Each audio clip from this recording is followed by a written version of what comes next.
Voilà, gloire à Dieu. Le groupe musical va aller s'asseoir tranquillement. Et vous asseyez tranquillement. Voilà. Bon, je demanderai à ceux qui mettent la fumée là. C'est dans la véranda de l'enfer, il y a fumée comme ça. Voilà, donc comme on n'est pas dans la véranda de l'enfer, vous enlevez ça là tranquillement. Voilà, qu'on s'entende bien. Il ne faut pas des subterfuges inutiles. Ça, c'est inutile. Ça, c'est boîte de nuit. Nous, on est dans boîte de jour. Donc, voilà. Enlevez ça là et puis on est tranquille. Gloire à Dieu. Gloire à Dieu. Voilà. Je vais vous donner un message bonus. Quand on dit bonus, ça veut dire que... Quand on dit bonus, ça veut dire que c'est bon, non? Dans bonus, il y a bon. Il y a un plus là-dedans. Gloire à Dieu. On dirait que votre climatiseur là, ne marche pas sur la chair aujourd'hui.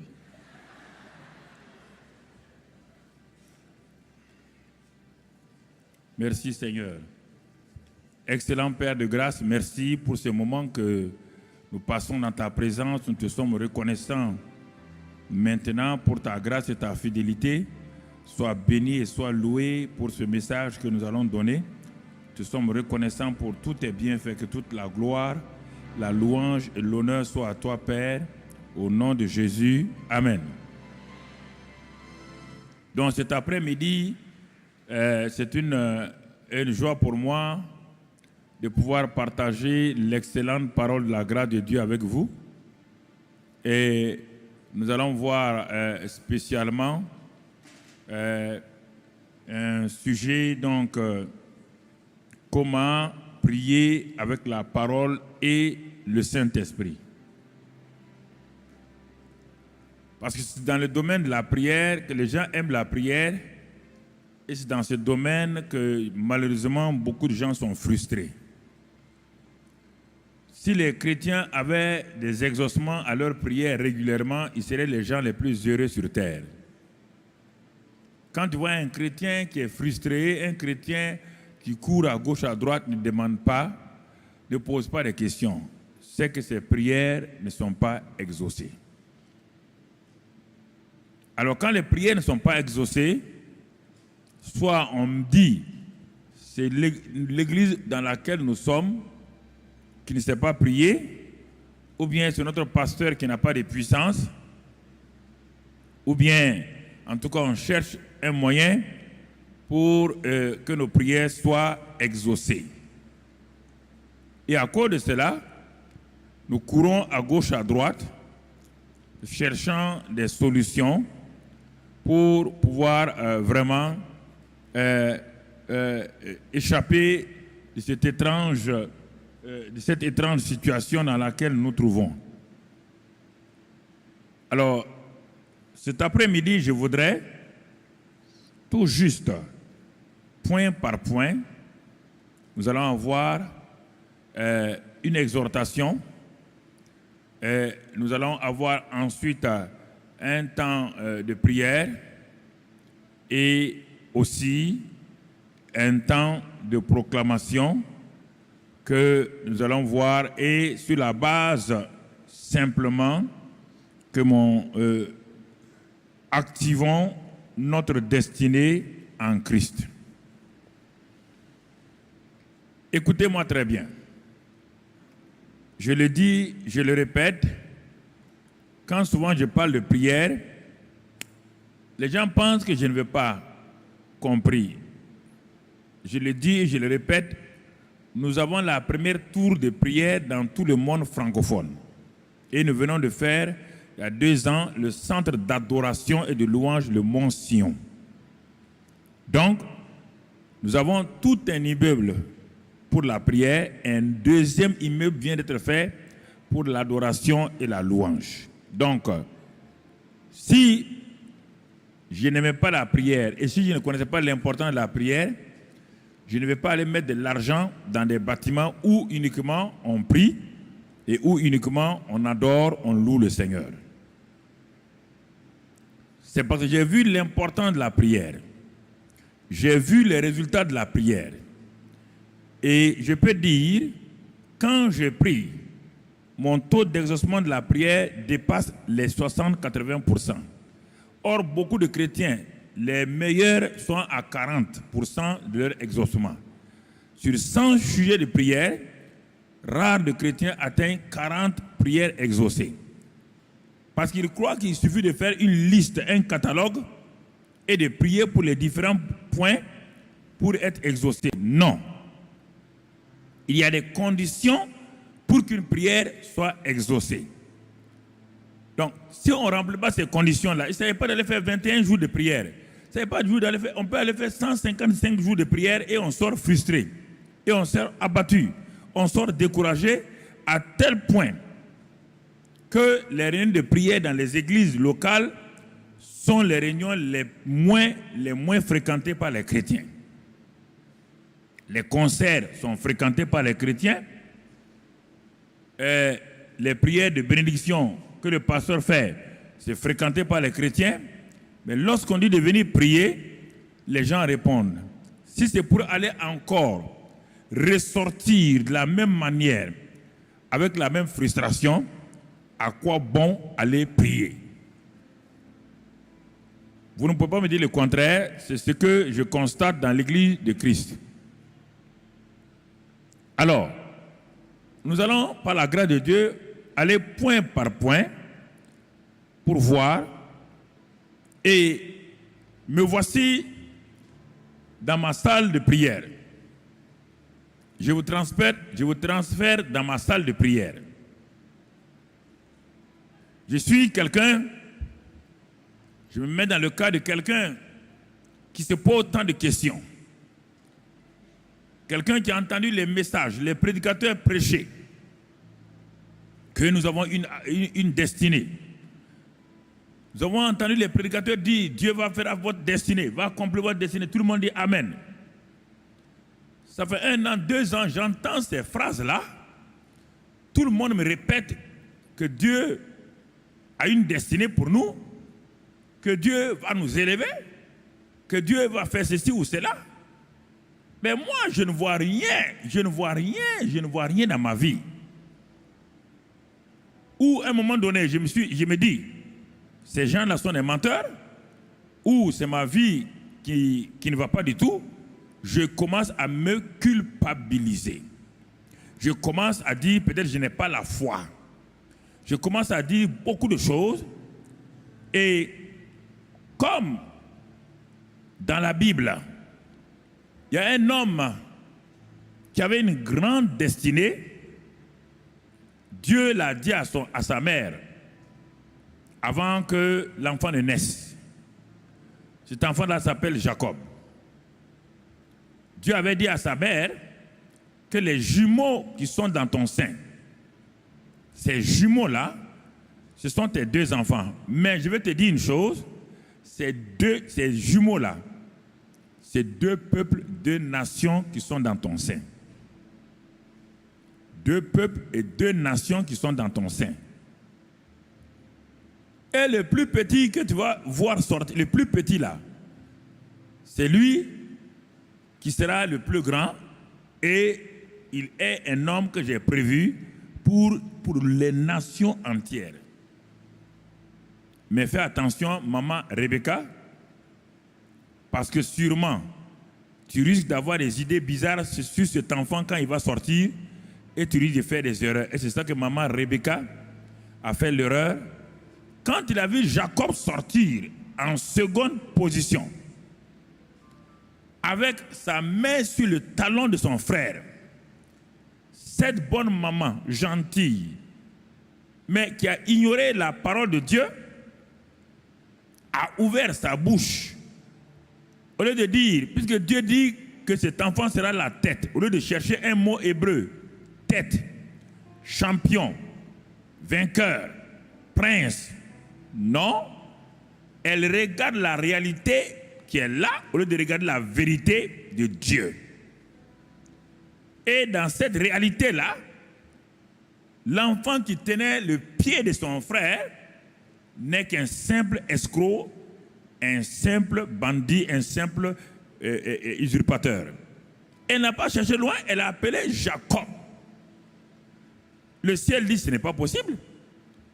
Je viens de lui dire, quand il y avait des mouvements dans son sein, j'ai dit à cette maman, quand elle est partie prier, je lui ai dit que les enfants qui sont dans son sein là, ce ne sont pas des enfants simples, hein? Ce ne sont pas des jumeaux simples. C'est deux nations, deux peuples qui vont sortir. Donc de faire attention. Deux peuples, deux nations qui vont sortir. Et le plus petit qui va sortir là, il a une destinée extraordinaire. La maman devait chercher un nom pour cet enfant, mais elle a laissé la vérité, elle est partie s'agripper à la réalité. La vérité n'est pas la réalité. La réalité, elle est palpable, physique. La réalité, on la sent. La vérité, on ne la sent pas. La vérité, elle est invisible. Mais quand elle se manifeste, elle efface la réalité et vous entrez dans votre destinée. Écoutez-moi, je veux faciliter votre vie de prière.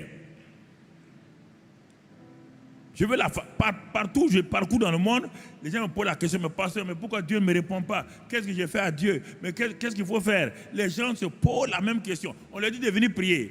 Mais pourquoi les disciples ont-ils demandé à Jésus, enseigne-nous à prier? Asseyons-nous, arrêtons-nous là et voyons. Soyons un peu pratiques. Il y a tellement de logique dans la Bible que nous ne voulons pas. Les disciples ont vu Jésus prier. Les disciples ont été avec Jean-Baptiste. C'était tous des disciples de Jean-Baptiste. Ils ont vécu avec Jean-Baptiste. Ils ont vu Jean-Baptiste prier. Ils étaient contents. Mais quand ils ont commencé à suivre Jésus, ils ont vu un niveau d'exaucement à 100% sur ce jeune homme de 30 ans. Ils ont vu cet enfant-là, ce jeune homme de 30 ans-là, qui impactait par sa prière. Et un jour, l'un d'entre eux a dit à Jésus, Seigneur, enseigne-nous à prier comme Jean-Baptiste l'a enseigné à ses disciples. Nous avons été disciples de Jean-Baptiste. Il nous a enseigné à prier, mais sa prière était limitée. Parce que lui-même, il était limité. Il n'était pas rempli de la personne du Saint-Esprit. Il n'avait pas la parole, esprit et vie. C'est l'homme de l'Ancien Testament dont la prière est assez limitée.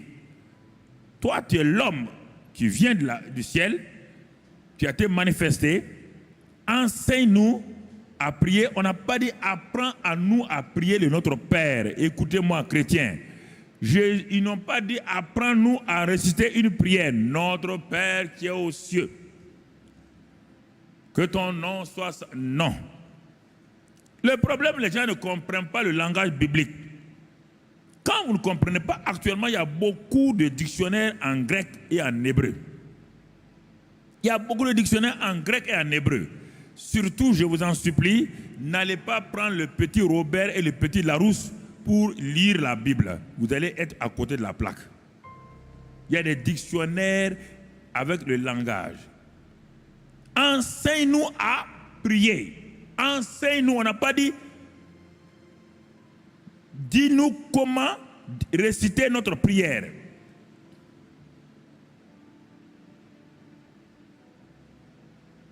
Et c'est ainsi que Jésus a commencé avec la prière d'importunité. Tout de suite, il a commencé la prière d'importunité. Un premier enseignement. Un homme qui avait un ami. Son ami est venu, deuxième ami est venu en pleine nuit. Il était fatigué, il n'a pas à manger. Et Jésus a enseigné comment la prière d'importunité. Et puis il a enseigné le B.A.B.A., l'école primaire de la prière. Demandez, vous recevrez. Le lycée, cherchez, vous trouverez. L'université, frappez, l'on vous ouvrira. Ah, tout de suite, il a enseigné, lisez dans Luc. Mais plus tard, il va plus loin. il va prendre la prière persévérante de la veuve. Jésus est en train de les enseigner pratiquement qu'est-ce qu'est la prière. Ce n'est pas des mots, ce n'est pas des mots, ce n'est pas des agitations, ce n'est pas courir à gauche, à droite. Non, non, non, non, non, non, non, non, non. Non. La veuve a été exaucée. La prière peut être comme quelque chose, comme la veuve, le juge a dit à la veuve, elle va me casser la tête. Jésus dit, si l'homme qui avait des pains, il s'est levé pour donner, il s'est levé à cause de son importunité. Donc dans la prière, il y a des aspects d'importunité, il y a des aspects de persévérance. Et vous regardez tout le temps. Après il dit, Élie, vous connaissez Élie, non? C'est un homme qui a prié. Pourquoi il a prié? Il a prié combien de fois? 7 fois. Donc aussi, il y a plusieurs aspects de la prière. La prière, ce n'est pas d'aller s'enfermer 21 jours avec des sujets. Bam, bam, bam, bam, bam, bam, bam, bam, bam. Non, non, non. C'est simplement des récitations que vous faites. Puisque quand les gens sortent, ils n'ont pas d'exaucement. J'ai dit, la prière n'est pas prière tant qu'il n'y a pas un exaucement. Ce n'est pas une prière, c'est une récitation. Toutes les religions prient. Il n'y a pas une religion qui ne prie pas. Mais les autres religions ne demandent pas un exaucement. Ils demandent à toutes les autres religions. Ils demandent pas ils prient pour calmer leur conscience. Ils prient un Dieu lointain. Il n'y a que le christianisme qui prie un Dieu qui écoute et qui exauce. Tu es un Dieu qui écoute la prière. C'est pourquoi tous les hommes viendront à toi. Donc vous comprenez? Ce sont des choses très très importantes que vous devez discerner. Quand vous discernez cela, votre vie va commencer à aller de l'avant, vous allez progresser et vous allez voir la grâce de Dieu se manifester. Alors, quand on regarde toutes ces choses-là, quand on regarde l'Ancien Testament, comme je viens de le dire, et ensuite les disciples qui ont demandé à Jésus, enseigne-nous à prier, et quand on regarde tout cela, et on revient à Jacob, maintenant que cet enfant est né, et que sa maman a prononcé une parole négative sur sa vie, qu'est-ce qui va se passer? Les paroles de la maman ont suivi l'enfant pendant plus de 20 ans. Dès qu'on l'appelle Jacob, quand il répond, ça veut dire escroc. Dès qu'on l'appelle Jacob, c'est-à-dire nous on dit Jacob, c'est-à-dire dans le langage on dit usurpateur. Quand il dit oui, son identité est en train d'être formée en usurpateur. Tout ce à quoi tu réponds, c'est ça que tu deviens. Écoutez-moi très bien.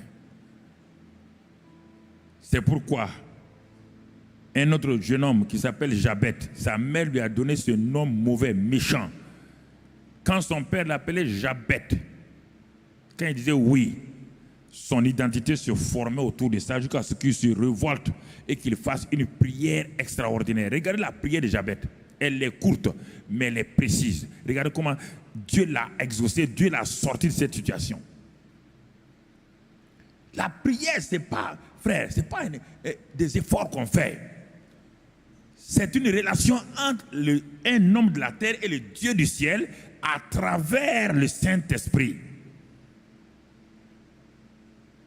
Si tu n'es pas sûr que le Saint-Esprit transmet ta prière au siège, mon frère, ça veut dire que ta prière n'a pas dépassé ton plafond. Et si ta prière n'a pas dépassé ton plafond, sois sûr que tu seras un homme, une femme, donc frustré, qui sortira de ce temps de prière-là avec la frustration.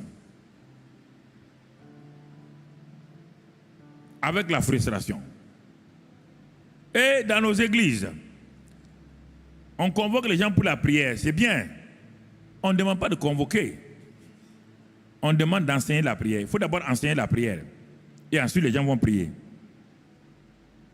Ce n'est pas en priant que les gens vont apprendre à prier. Pas vous ne savez pas, vous le savez ou bien vous le savez vous-même. La première fois, si je vous pose la question, quand vous êtes entré dans une église, la première fois que vous êtes dans une église, vous êtes assis entre deux personnes. et le pasteur s'est levé et dit, bon, on va prier. Dites-moi, est-ce que vous étiez à l'aise? Étiez-vous à l'aise? Honnêtement, étiez-vous à l'aise? Pourquoi? Tu viens du monde, tu ne sais pas comment on prie. Tu es converti. Tu viens t'asseoir parmi des gens qui semblent être des initiés de la prière. Et un pasteur vient, il dit, bon, levez-vous, on va prier. Toi, tu es là, tu es un nouveau converti, tu ne sais pas comment on prie. On dit de prier. Bon, la première chose que tu vas faire, c'est d'écouter ton voisin. Tu écoutes le voisin, il n'a jamais appris à prier. Il est comme toi, mais simplement il est en avance sur toi, mais comme un mauvais prieur. Bon, tu entends cette pauvre femme-là qui dit oui, alléluia, papa. Ah bon, c'est comme ça qu'on prie. Et tu écoutes le voisin de gauche. Lui, il dit, Seigneur, aie pitié de nous. Aie pitié de nous. Donc, quand tu sors là-bas, la prière c'est quoi? Aie pitié de nous. Aie pitié de nous. Aie pitié de nous. Aie pitié de nous. Bah, c'est le problème. C'est pourquoi l'enseignement est le moyen le plus sûr et certain d'enlever les voiles d'ignorance, les voiles d'échec, les voiles de défaite de la vie des gens.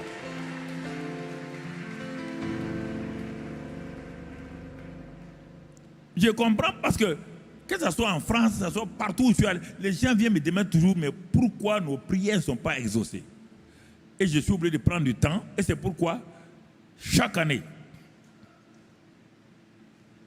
je vais prendre 3 mois pour enseigner sur la prière. J'enseigne par thème. Vous entendez? J'enseigne par thème. Vous ne pouvez pas dire aux gens d'avoir la foi sans dire qu'est-ce que la foi, d'où vient la foi. Quels sont les genres de foi? Il y a la foi qui vient de la parole, Romains 10, 17. Il y a l'autre foi qui est un simple don du Saint-Esprit qui le manifeste comme il veut à chacun. Ça, c'est une foi extraordinaire. Mais l'autre foi qui vient du réma vient du fait que tu as étudié la parole de Dieu, tu as reçu un réma, et maintenant avec ça, 90% du temps, c'est avec la foi venant du réma qu'on fonctionne. Mais les 10% là, c'est la foi surnaturelle. De 1 Corinthiens 12. Quand elle est là, tu fais des choses, toi-même tu es fou, tu fais ça, et tu vois, tu sais que c'est ça. Il n'y a même pas un réma posé. Non, c'est une foi surnaturelle qui est en toi et qui te fait oser aller là où les médecins disent que ce n'est pas possible, aller là où les gens te disent financièrement ce n'est pas possible. Ça, c'est, donc, si tu ne connais pas ça, on dit la foi, et la foi. C'est comme si on dit un maître nageur qui se tient au bord de la piscine et une pauvre femme ou bien un homme en train de se noyer. Il lui dit, tiens ferme. Il va tenir quoi? Il va tenir l'eau? Il va tenir l'eau, hein? La seule chose, c'est de faire quoi? De lui jeter quoi? Bouée de sauvetage. Tu lui jettes un pneu ou une chambre à air, il met, même s'il ne sait pas prier, il ne sait pas tenir, mais s'il met ça, la chambre à air va le tenir. Et tu le tires, tu l'amènes au bord. On dit aux gens, frère, tiens ferme. Tiens ferme sur quoi? Non, ça ira, tiens ferme. Il va tenir sur quoi? Le monsieur est déjà à terre. Il va tenir sur quoi? C'est pourquoi il est important d'enseigner d'abord, pratiquement, avant d'aller là-bas. Donc, ainsi, Jacob a souffert. Et un jour, c'est Isaïe qui nous montre. Dans Isaïe 40, Isaïe nous dit que avant que Jacob n'ait été transformé en Israël, c'est-à-dire prince avec Dieu, voici la prière de Jacob. Et comme la prière de plusieurs d'entre nous. Quelle est cette prière-là? On trouve dans Isaïe 40, verset 27. Là-bas, il est écrit, pourquoi dis-tu? Voilà ce que et Dieu répond à Jacob. Pourquoi dis-tu Jacob? Pourquoi dis-tu Israël? Vous voyez bien, Dieu parle à Jacob et il parle à la même personne qui s'appelle Israël. Tu dis, ma destinée est cachée devant l'Éternel, mon droit passe inaperçu devant mon Dieu. Ma destinée est cachée et mon droit passe inaperçu devant mon Dieu. Il dit, mais pourquoi tu dis cela? Regardez bien, vous qui êtes devant moi là, c'est la même question que vous avez posée tant de fois à Dieu. Je ne comprends pas ma vie, Seigneur. C'est la même question. Pourquoi cela m'arrive? Jacob disait ça. Ma mère m'a dit que tu as dit que je suis ça, je suis là, mais je ne comprends pas. Mais pourquoi ça ne va pas? Plein de gens sont en train de crier, de verser des larmes régulièrement. Pourquoi Dieu? Ma vie est-elle ainsi? Pourquoi on dirait que tu t'acharnes contre moi? Et c'est ça qui a amené les gens à penser que Dieu est un briseur de vie. Dieu m'a brisé. Dieu t'a brisé, tu es encore là. Si moi-même je te brise, je ne veux pas rester ici.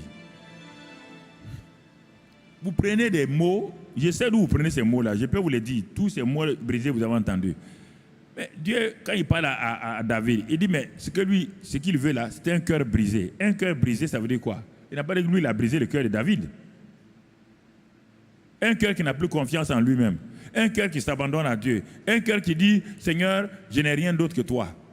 Mes yeux sont fixés sur toi, je ne peux rien faire, comme Josaphat.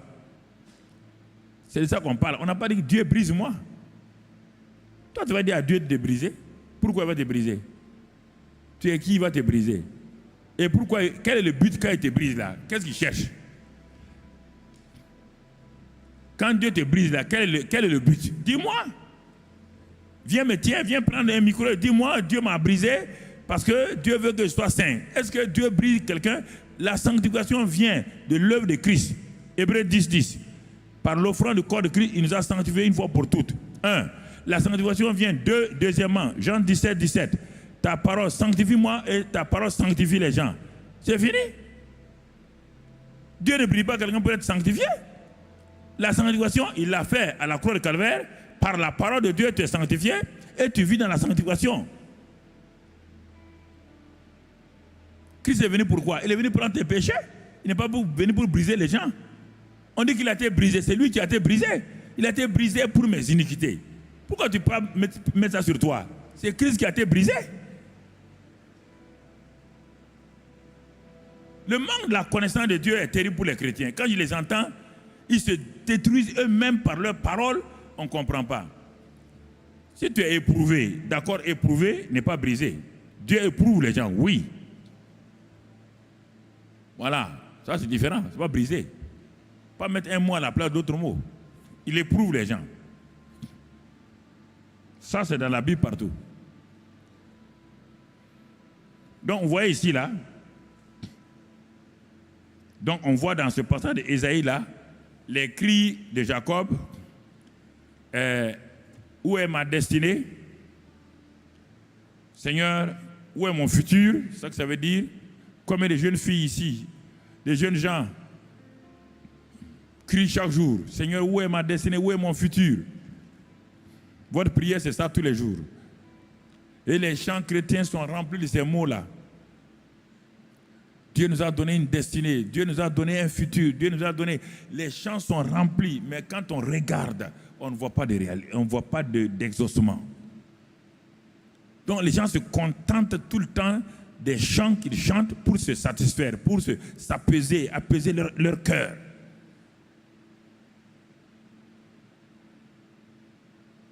Quand un chanteur vient, il se lève, il dit, oui, Dieu nous a donné Canaan. Tout le monde, alléluia.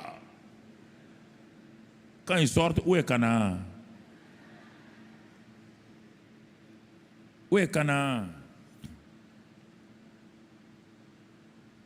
Où est Canaan? Mais vous me regardez comme ça. Regardez autour de vous, regardez partout, regardez vos camarades chrétiens qui ne vont même plus à l'église.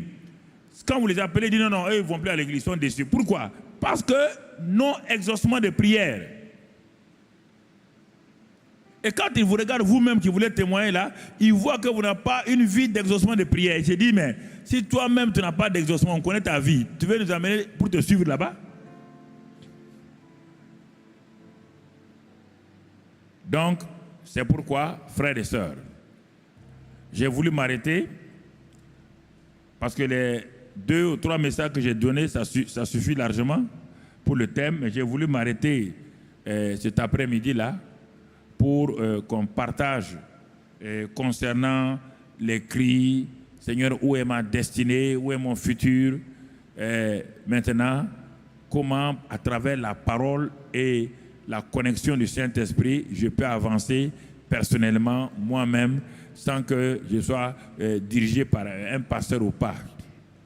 C'est pourquoi je suis venu ici cet après-midi, simplement avec le guide pratique de prière, pour te montrer. Et simplement, le tome 1, tu vas voir, c'est avec ça que je vais te conduire dans ton temps de prière maintenant. Simplement. Je me mets à la place d'un chrétien. J'ai tout fait, je suis allé à gauche, j'ai fait des prières longues, j'ai fait des jeûnes, mais je suis frustré, ça ne va pas. J'ai recommencé des jeûnes longs, des jeûnes moyens, des jeûnes courts, toutes sortes de jeûnes, ça ne va pas. Rien ne change dans ma vie. Maintenant, on m'a dit que c'est les démons. J'ai pratiqué la démonologie, ça ne va pas. J'ai pratiqué la satanologie, ça ne va pas. Tout. Maintenant, je suis découragé. Dieu me dit, mon fils, moi, je n'ai pas bougé. Tu n'as pas vu dans Hébreux 4, verset 16, que je suis assis sur le trône de la grâce. Approchez-vous de ce trône-là de Dieu. Avec quoi? Simplement avec foi, avec assurance. Et je vous écoute, il dit, mais je n'ai pas bougé. Je suis assis sur le trône de la grâce. Je suis assis simplement sur le trône de la grâce. Mais je t'ai vu, toi tu m'as déplacé, tu m'as mis sur le trône de la loi. Et le trône de la loi, on ne répond pas là-bas.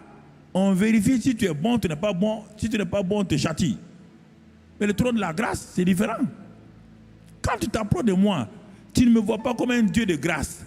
Tu me vois comme un Dieu dur, un Dieu qui impose les choses aux gens. Et c'est pourquoi tu viens, oh Seigneur, tu vois, oh Dieu. Et il dit, mais pourquoi tu pleures?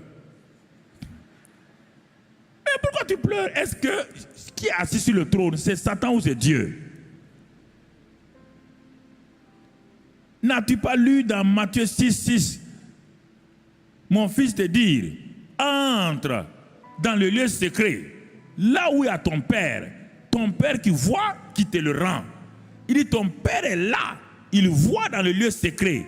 Le lieu secret, c'est lorsque tu décides dans un salon, dans une des toilettes, n'importe où que tu as décidé, que c'est ton lieu secret où tu veux rencontrer Dieu, Dieu veut te rencontrer n'importe où. Mais sache qu'il est déjà là et qu'il va te le rendre. Et qu'il t'écoute, il est là. Mais en ce moment-là, ton attitude va changer. Pourquoi vous criez sur Dieu? Je vous pose la question. La prière que vous faites là, Jésus apparaît ici tout de suite là. Il y a quelqu'un qui va s'arrêter comme ça, dire comme ça. Je vous pose la question. Vous avez le courage de dire à Jésus maintenant, oh, Seigneur, on va prier, alléluia. Oh, papa. Vous avez, même un ange apparaît ici. Tu vas faire ça? Il faut apprendre selon la Bible. Comment on prie selon la Bible. Ne suivez pas les gens pour suivre. Qui que ce soit. Je ne veux pas même que quelqu'un me suive. C'est important. Des choses qui ne fonctionnent pas. Regardons simplement. Je suis dans ma chambre, ou bien je suis un travailleur. Bon, il y a un break entre 13h, on nous dit bon, entre 13h et 14h. Au lieu que les gens, j'aille manger avec mes camarades, je cherche une petite salle là, j'ai mon livret de guide de prière, je me cache là-bas et je passe 30 minutes dans un temps de prière. Mais si je veux prier comme je prie à l'église, sûrement on viendra me chasser. On viendra me chasser. Mais alors, qu'est-ce que je dois faire? Je dois voir comment Dieu agit. Tu entends? Donc, je suis assis. Je commence par des petits cœurs simplement. Je suis conscient de deux choses. Le Saint-Esprit est en moi quand je suis rentré dans cette salle. Le Saint-Esprit est en moi. Deuxième chose, la Bible dit que le Père est là. Le Père est là, il m'entend. Donc, toute mon attitude de prière va changer. Car je suis devant un Dieu réel, qui est là, qui est présent, un Dieu tangible. C'est la parole de Dieu qui le dit. Je n'ai pas besoin que Dieu vienne. Dieu ne viendra pas, car lorsque je suis rentré, Dieu est rentré avec moi. Dieu n'est pas resté au dehors. Quand on va à la prière, on ne part pas pour prier Dieu. On va avec Dieu. Et comme le Père est déjà là et que le Saint-Esprit est en moi, alors j'arrive, je suis conscient que Dieu est là. Voilà toute la différence. Si je ne suis pas conscient, je vais commencer à crier. Si je suis conscient, soit je suis à genoux, ou je suis sur ma face, ou je suis assis, si j'ai mal aux genoux. Parce que si tu as mal aux genoux, tu te mets à genoux, tes genoux vont te prier et tu vas comprendre ta douleur. Tu vas te lever en 10 minutes. Il faut être à l'aise avec le Père. Comme ton enfant est à l'aise avec toi. Quand ton enfant s'approche de toi pour te prier, l'enfant saute sur tes pieds, tes jambes, l'enfant vient mettre sa tête sur tes pieds, l'enfant vient s'arrêter, il t'embrasse et tout. L'enfant parle comme cela. Quand on part prier Dieu, on va dans une attitude d'enfant. On ne va pas dans une attitude arrogante. On ne va pas pour montrer à Dieu que j'ai jeûné. Je suis au 5e jour. Dieu ne jeûne pas. Il ne déjeune pas. Dieu, mon frère, ma soeur, ton jeûne n'inquiète pas Dieu. Ça n'influence pas Dieu. Dieu est Dieu avant ton jeûne. Il reste Dieu à part ton jeûne. Il reste Dieu après ton jeûne. Il ne change pas. Il n'y a aucune ombre de variation en lui. Aucune ombre de variation. Dieu ne change pas.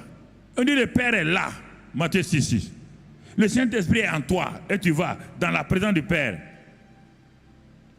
Le Saint-Esprit est en toi. Il dit qu'il est assis sur le trône de la grâce. Hébreux 4:16. Il dit approchons-nous avec un cœur sincère, avec assurance. La seule chose, qu'il n'y ait pas une mauvaise conscience en moi. C'est ça que le Père ne veut pas. S'il y a une mauvaise conscience en moi, j'ai beau prier 3 heures, je sortirai sans aucun exaucement. Parce que la Bible dit, si ton propre cœur te condamne, qu'est-ce que Dieu va faire? Si ton propre cœur te condamne, ton propre cœur va empêcher ta foi de s'exercer. Même si Dieu veut te donner quelque chose, tu ne l'auras pas. Donc c'est ça. Apprenons à prier par la parole et le Saint-Esprit. Et aujourd'hui, je suis un chrétien, j'ai entendu les pasteurs prêcher votre destinée. Vous avez une destinée, vous avez tant. Dieu fait de grandes choses, Dieu a fait tant. D'accord. Mais moi, je ne vois rien. Je ne vois rien. Ou je vais traiter le pasteur de menteur, ou à la fin, je vais croire que c'est moi qui ne vaux rien. Et les deux positions, résultat, pas d'exaucement. Alors, je m'assois. Peut-être j'ai quelques chants, des petits chœurs que je connais. Je les enlève de la 3e personne et je les mets à « je parle à Dieu ». Parce que le problème, quelqu'un rentre dans une salle, je prends quelques cantiques, il veut les chanter. Il a l'habitude de chanter à l'église. Il est assis sur son trône élevé. Et il va dans la salle où il prie là, il dit, il est assis. Dieu dit, il parle à qui? Qui il là? Non. tu rends le cantique personnel. Tu dis, tu es assis sur ton trône élevé. C'est ça. Tu le rends personnel. C'est entre toi, il est là, il est présent. Rends-le personnel.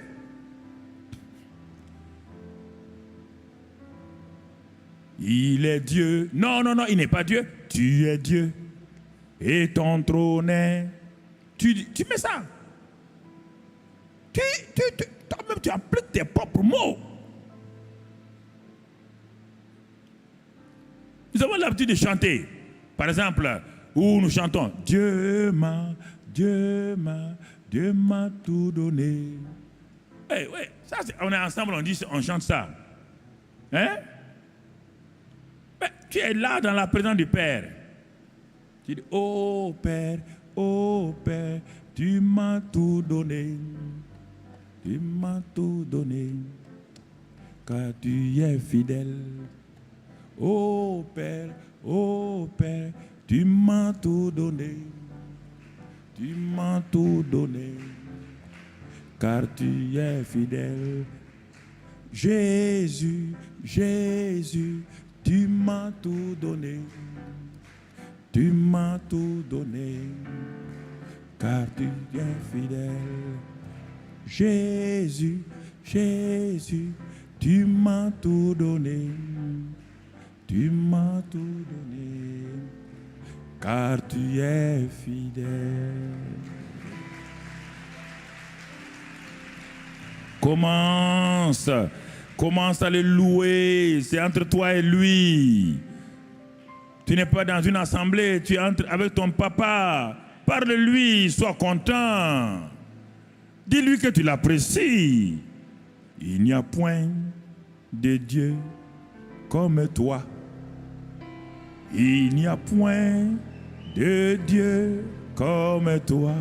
Oh oui, j'ai dit, il n'y a point de Dieu comme toi. Il n'y a point de Dieu comme toi. Et le Saint-Esprit,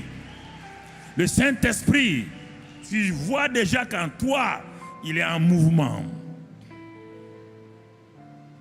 Il est en mouvement. C'est ça. Jésus-Christ, je t'adore. Je te donne ma vie.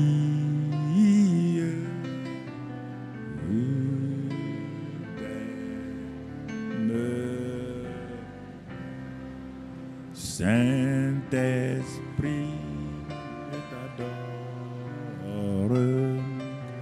Je te donne ma vie. Je t'aime. Oh, Dieu le Père, Dieu le Père, je t'adore. Je te donne ma vie. Je t'aime. Alléluia, alléluia, alléluia, alléluia, alléluia, alléluia.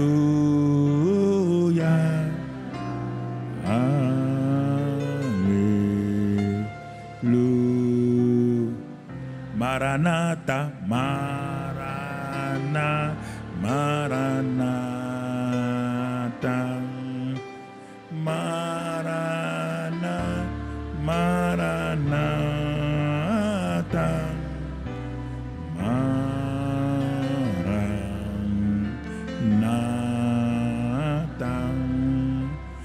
Maranatha,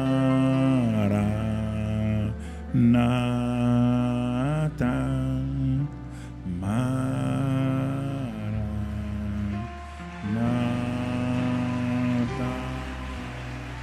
La présence du Saint-Esprit, le glorieux Saint-Esprit, Quand on élève Jésus,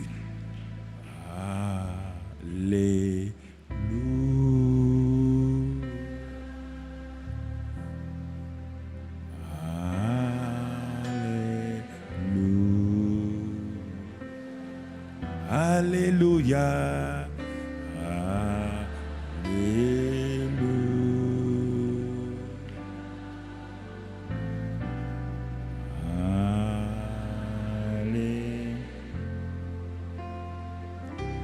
Jésus présent, Jésus présent, Jésus présent, Jésus présent, Jésus présent.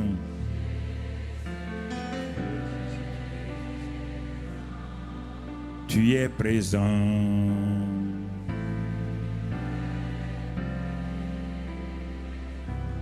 Tu es ici, tu es ici, Jésus est ici, tu es ici, tu es ici.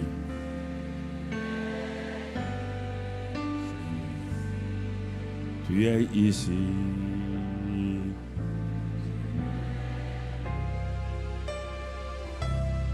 Seigneur, je t'aime. Seigneur, je t'aime. Oh oui. Dis-lui tes mots.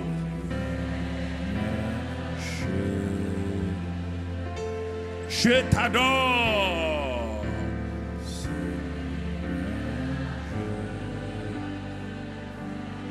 Seigneur, je t'adore.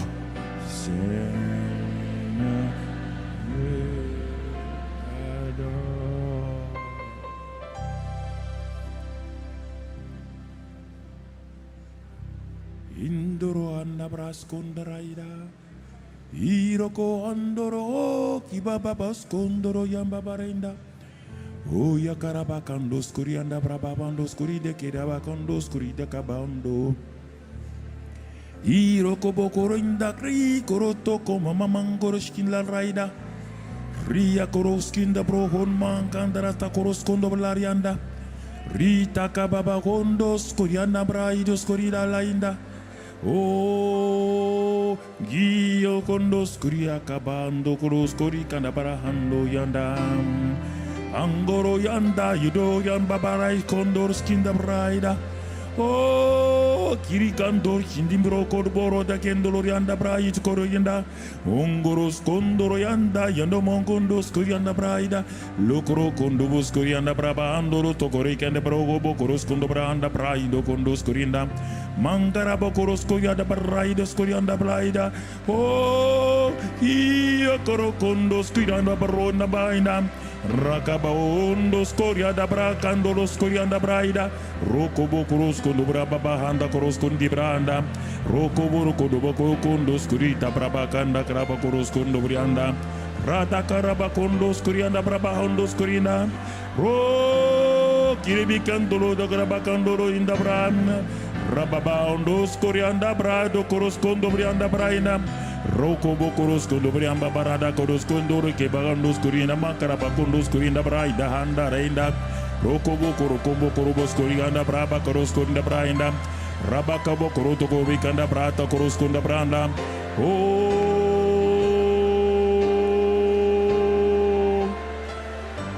glorieux Saint-Esprit, glorieux Saint-Esprit, glorieux Saint-Esprit, glorieux Saint-Esprit. Glorieux Saint-Esprit, glorieux Saint-Esprit, glorieux, glorieux, glorieux, glorieux Saint-Esprit. Oh rababababababa, shokarabekendolo yanda braida. Oh rabababahando koroskindo branda brata koroskondo braida. Roko bokondo koroko ilvekere bokondo lotto koriganda braida. Monkoro bokondo skorikende brabakando lo korvikanda brabakondo skorikende brahondo brianda braida. Roto kobrikanda braba kondus kurinda braba andorianda.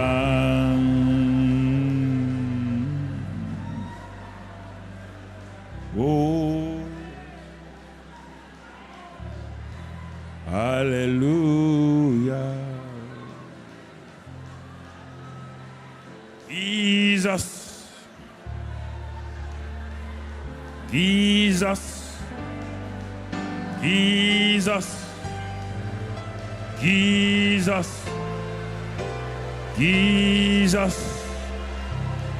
Oh, Jesus, Jesus, Jesus, Jesus, Jesus. Oh, Alléluia. Gloria baba baraba kondolo soria baraira. Oh, baba karaba kandolo skuri kere bekando skuri da baraba kandolo skurinda. Raba baba karata kodo kodomento kroskinda braba kanda kroskunda braba barata kindolo sorianda. Iraba kandolo skurinda braba kando skurinda. Roto kobrika baba para ta koroskondo brianda braida. Iroko hondo inda braba kandolo skuri bakandraida. Riba koroba kodos kuri kendi broko bakara bakandala to korinda. Roto kobrika anda braba kodos kuri kendi brondo inda braba kandos kurina. Roto kobrira bakandos kuri.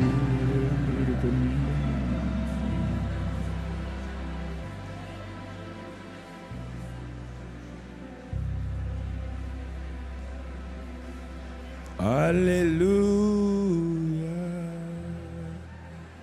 Amour, le Père est amour.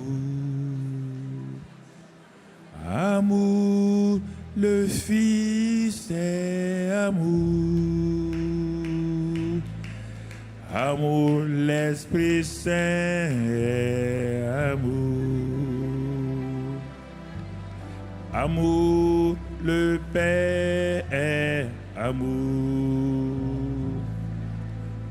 Amour, le Fils est amour. Amour, le Saint est amour. Présent, le Père est présent.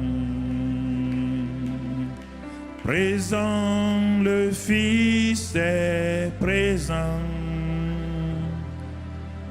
Présent, l'Esprit Saint est présent. Glorieux, glorieux, le Père est glorieux. Glorieux, le Fils est glorieux. Glorieux, l'Esprit Saint est glorieux. Vivant, vivant, le Père est vivant. Vivant, le Fils est vivant. Vivant, l'Esprit Saint est vivant.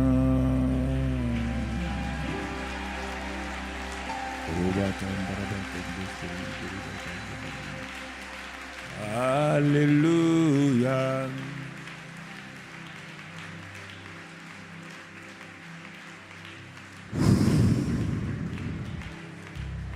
La présence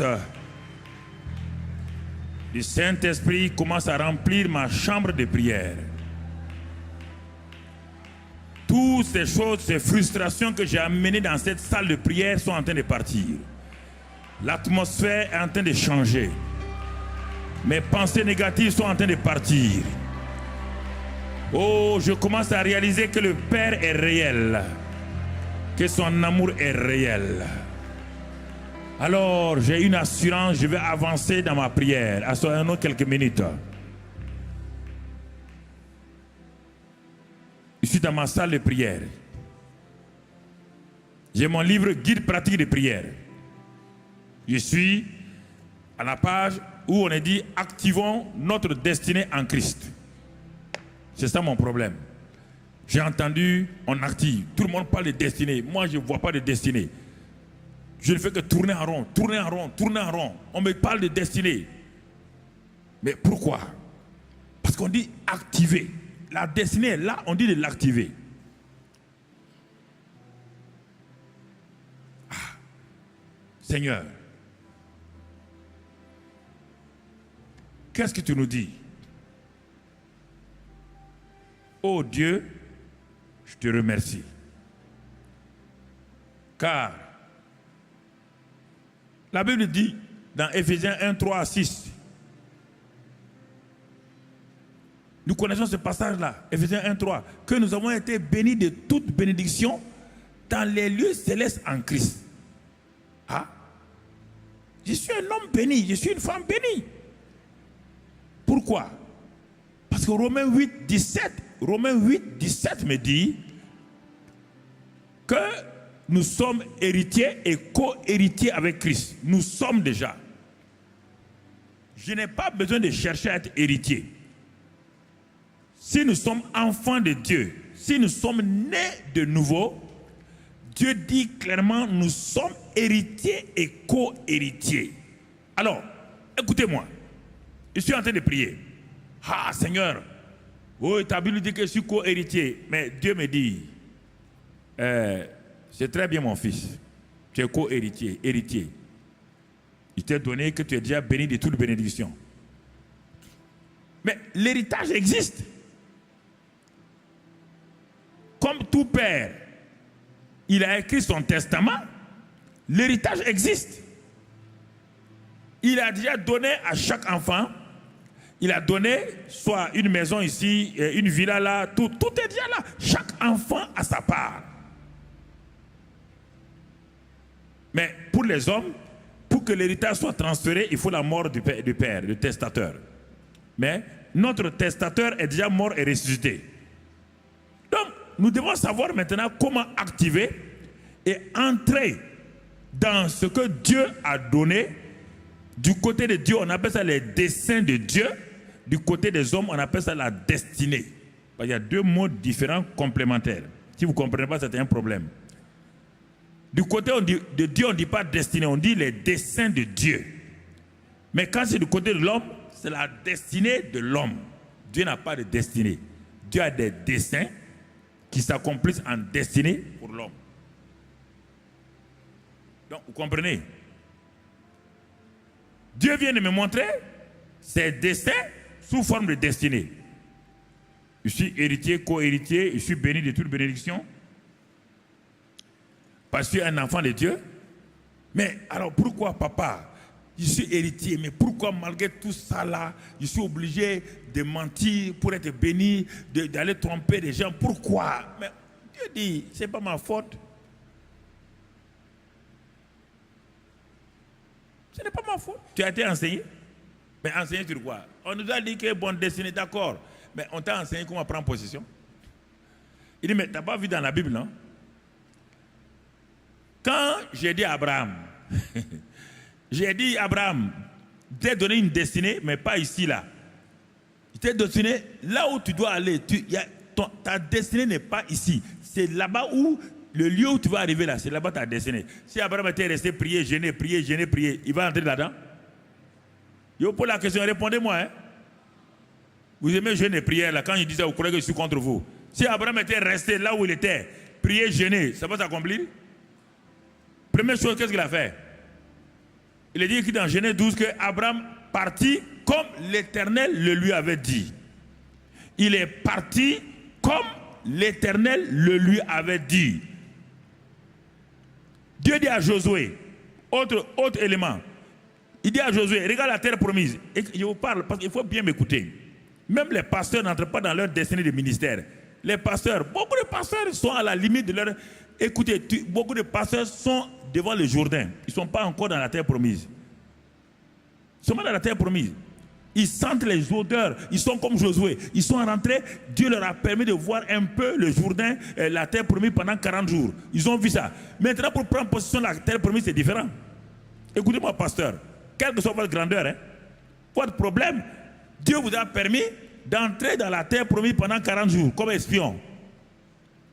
Espion. Pour voir la réalité de la terre promise. Mais maintenant, pour prendre possession de la terre promise, Dieu dit quoi à Josué? Il dit voici, toi et ton peuple là, je vous donne le pays là, je vous donne le pays. Mais il faut que vous puissiez mettre la plante de votre pied là-bas. Ça c'est l'action, ça c'est activation. Ah, Mais Dieu, tu nous donnes et on doit... Il dit oui, c'est ça. Je vous donne, mais vous devez activer. Activer, action, c'est la même chose. Ah, mais comment on va faire? Il dit, ah non, il y a des actions à faire. Il y a des actions, il y a des prières, il y a des proclamations. Dans Josué, vous allez trouver ça. Dans le livre de Josué, vous trouvez tout. Il y a des moments où ils proclament, il y a des moments où ils marchent, il y a des moments où ils font la guerre, tant.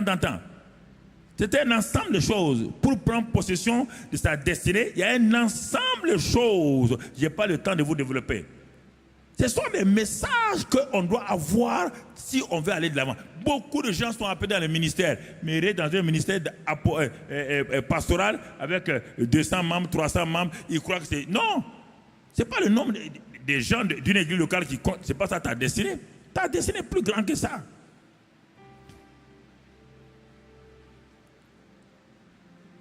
La destinée d'un homme. Regarde Jacob, on a commencé par Jacob. C'est pourquoi Jacob criait, où est ma destinée? Si c'est ça là, rouler mon oncle là-bas, le rouler, il me roule, on se roule. Si c'est ça ma destinée, ce n'est pas la peine. Dieu, c'est ça là, tu m'as créé pour ça? Avoir quelques petites percées à gauche, à droite là, quand les gens parlent de percées, c'est quelle percée? Le type il parle de chef de service à directeur de service, ça c'est pas percée. Quand on parle d'une percée, c'est plus que ça.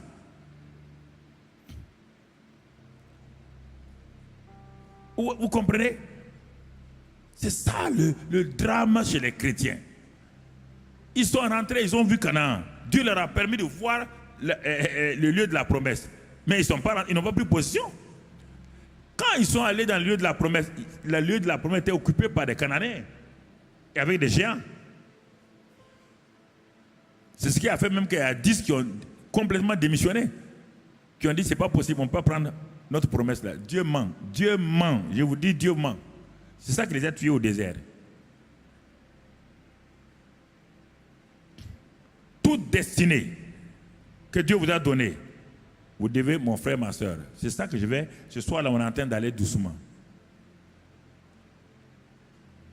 On est en train d'aller doucement.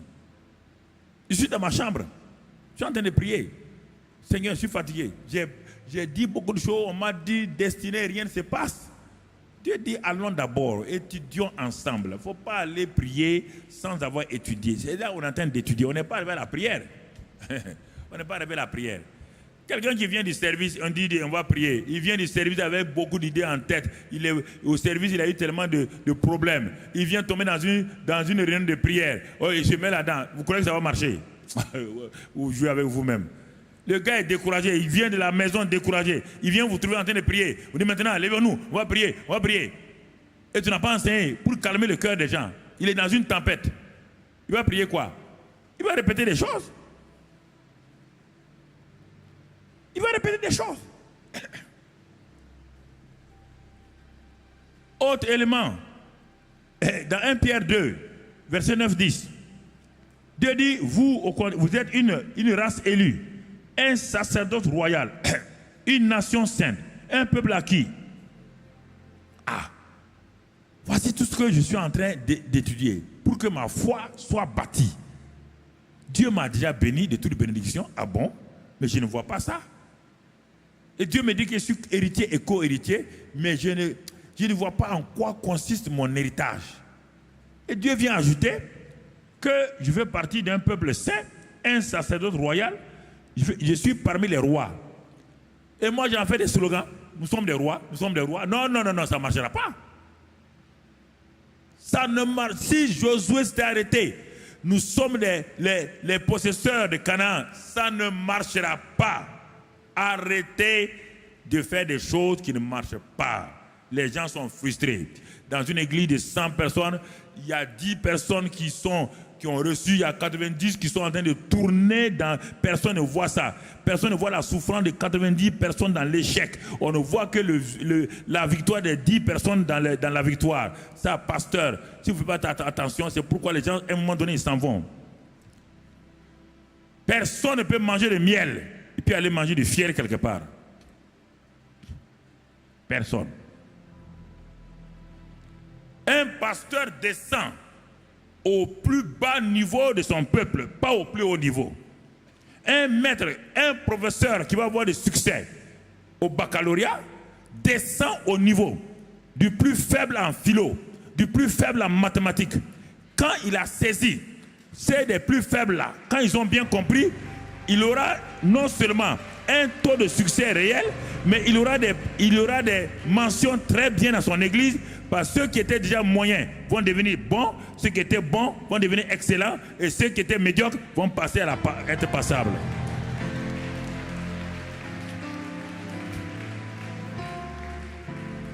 C'est ça la pédagogie, la communication spirituelle. La communication de prendre des choses que vous avez pour donner. La communication, c'est pas ce qu'on fait dans les écoles de communication.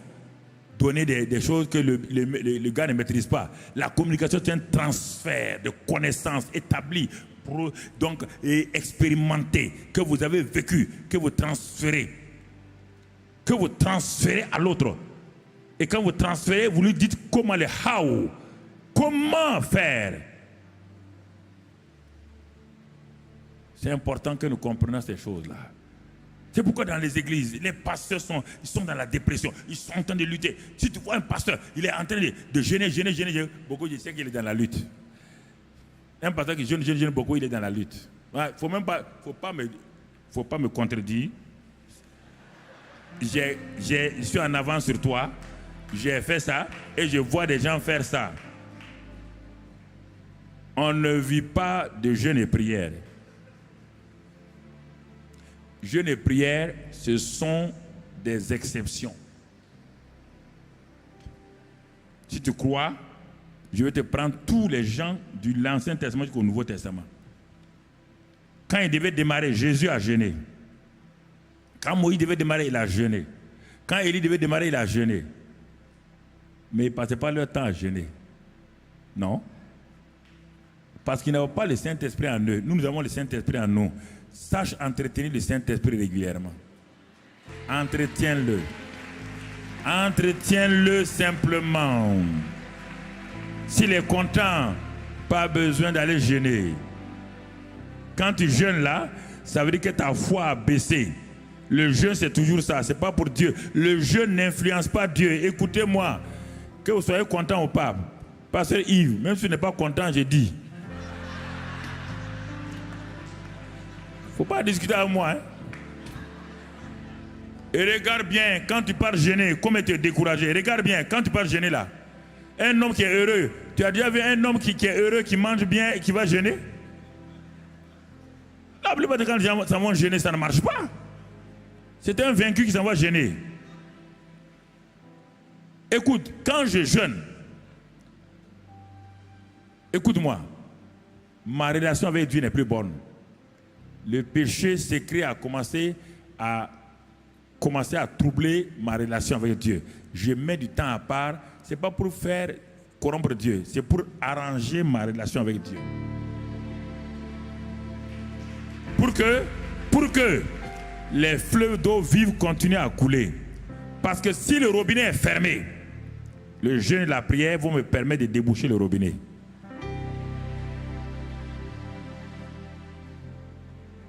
C'est ça, frère. Il faut bien comprendre le jeûne. Attendez, le jeûne n'a pas commencé avec vous, ça ne va pas se terminer avec vous.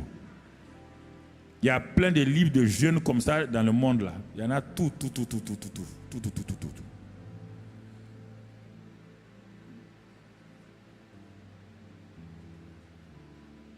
Si vous exagérez le jeûne, ça vous tue. Ça a tué beaucoup de grands pasteurs. Hein, vous avez leurs livres ici. Ce sont des pasteurs qui nous ont inspirés à l'époque. Mais ils ont tellement vouloir jeûner, ça les a tués.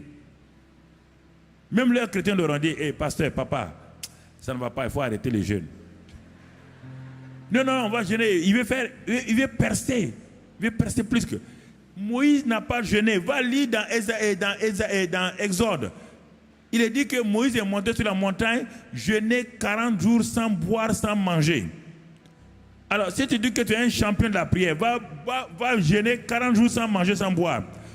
Je t'offre un cercueil en or. Tout de suite là, je vais le commander. Je vais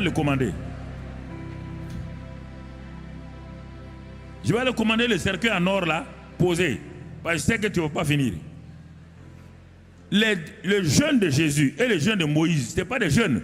Ils étaient dans la présence de Dieu. Leur sens physique était arrêté.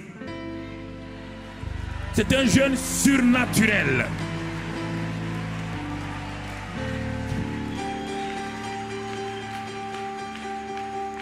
N'essayez pas de faire des performances. Les jeûnes les plus extraordinaires que Daniel a menés, il les a menés avec des légumes et de l'eau. Et à cause de ça, l'ange Gabriel est descendu, l'ange Gabriel sont descendus et le ciel s'est ouvert pour lui.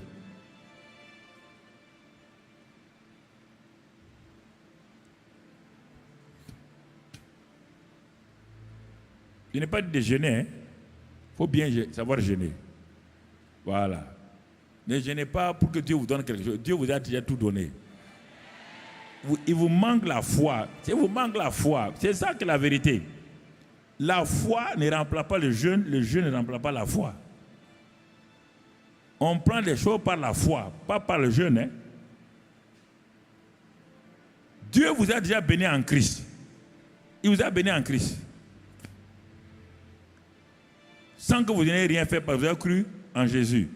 Maintenant, par la foi, vous prenez possession. Si votre vie ne va pas, s'il y a des choses qui ne vont pas, allez jeûner et prier, c'est normal. Mais revenez maintenant, votre foi est restaurée, prenez possession de la chose. Prenez possession de la chose. Il faut dire que le jeûne vient en 4e, 5e position. Le jeûne n'est pas en première position. C'est ça que je veux vous dire. C'est ça que je veux vous dire.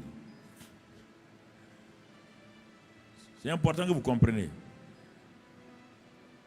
Il y a des femmes qui m'ont appelé, des amis qui sont morts comme ça, des femmes qui m'ont appelé de venir voir mon mari. Je suis arrivé, il était complètement faible. Il dit, mais il y a quoi? Il a son 15e jour de prière et de jeûne. Il dit, mais il a fait quoi? Il dit, il jeûne. Il dit, mais mon ami, tu jeûnes là, tu veux quoi? Que Dieu fasse quoi? Non, dis-moi le but de ton jeûne là. Bon, toi tu es plus âgé que moi à l'époque. Moi je suis un jeune serviteur de Dieu. Nous on te prenait pour un modèle. Toi tu es en train de te tuer par les jeunes. En tout cas nous on va suivre ça. Il dit mais il est fatigué. Il dit, mais tu jeûnes là, dis-moi, tu veux quoi? Il dit, puissance. La puissance, c'est plutôt pas dans les jeunes. La puissance est dans le Saint-Esprit. Et le Saint-Esprit est en toi. Mais vous ne voulez pas lire la Bible. Le problème, c'est ça. Vous êtes trop intelligent. Vous ne voulez pas lire la Bible. La puissance, Jésus dit, acte 1:8, vous recevrez une puissance quand le Saint-Esprit viendra. Puissance appartient au Saint-Esprit.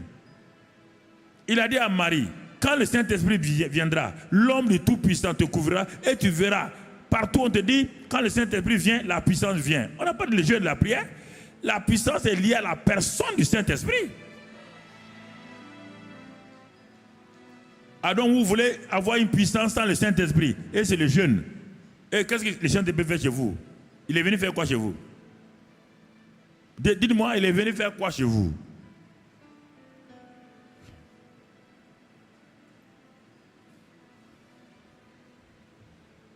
Il est venu faire quoi chez vous? Je ne comprends pas.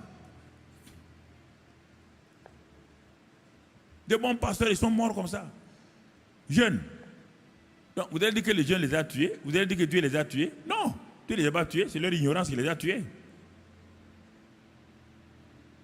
Leur ignorance. Et puis quand vous jeûnez, jeûnez humblement. Pas vous promener partout, vous crachez, partout, on voit votre visage défait, on voit que vous... Jésus a dit quand vous jeûnez, lavez votre visage. Que votre visage soit heureux. Mais quand on te voit jeûner, on dit, mais qu'est-ce qu'il y a mon frère? Je suis la montagne. Tu vas descendre dans la vallée. La vallée t'attend, la vallée t'attend. La vallée, tu vas descendre dans la vallée. Tu vas descendre dans la vallée. Et tu vois, les démons sont dans la vallée. Et toi, ta maison est dans la vallée. Ta maison n'est pas sur la montagne. Ta maison est dans la vallée. C'est là-bas où les démons ils sont là-bas, ils t'attendent. Il faut comprendre la parole, il faut comprendre la vie chrétienne. La vie de l'esprit, ce n'est pas ce que les gens pensent. Et les gens ont modifié. Quand je regarde aujourd'hui la vie chrétienne, je suis étranger, quoi. Si le Saint-Esprit vient, il va demander, ça là c'est quoi? On dit, ah, c'est une église. On dit, ah bon? Tu es sûr? C'est une église? De où? Il va aller jeter un coup d'œil. On parle du Saint-Esprit. Et le Saint-Esprit est arrêté à la porte. Saint-Esprit, viens. Il dit, je suis là. Il dit, toi, tu es Saint-Esprit. Toi. Les gens ont des idées bizarres sur le Saint-Esprit. Il faut revenir à une chose. Ce n'est pas la peine de vouloir souffrir. Le Saint-Esprit est en toi. Il est venu en toi. Jésus l'a dit, il est venu pour accomplir ce que tu ne peux pas accomplir. Honore-le. Toi, tu mens devant lui, tu escroques devant lui. Tu veux qu'il t'aide comment? Tu n'as qu'à aller jeûner comme tu veux. Il est en toi. Il voit tout, il entend tout, il sait tout, absolument. Tous tes secrets, il les connaît. Toi, tu veux le flatter avec un jeûne. Est-ce qu'il mange? Est-ce qu'il boit? Sois honnête en toi-même. Sois fidèle en ton cœur. Sois fidèle, hein? Ok. Donc, on voit, je suis dans ma chambre. Seigneur, où est ma destinée? Dieu dit, ta destinée est en Christ. J'ai tout donné. Ta destinée est en Christ. Tu es un enfant de Dieu. Tu es un héritier. Et l'héritage est là. L'héritage est là. Il n'y a pas un héritage que Dieu va inventer pour vous aujourd'hui. Dieu ne fera rien, tout est fini, tout est accompli. Canaan était une réalité. Canaan, les maisons étaient construites. Canaan, les vignes étaient là. Canaan, tous les blés, champs de blé étaient là. Canaan, tout était à Canaan. Israël n'a rien amené à Canaan. Ils sont rentrés, ils ont pris possession. Tu as tout en Christ. Canaan, c'est pas le paradis, c'est la terre promise, c'est la vie chrétienne victorieuse en Christ. Canaan. Mais Dieu te dit d'entrer, de prendre possession par la foi. À Canaan, il y avait tout.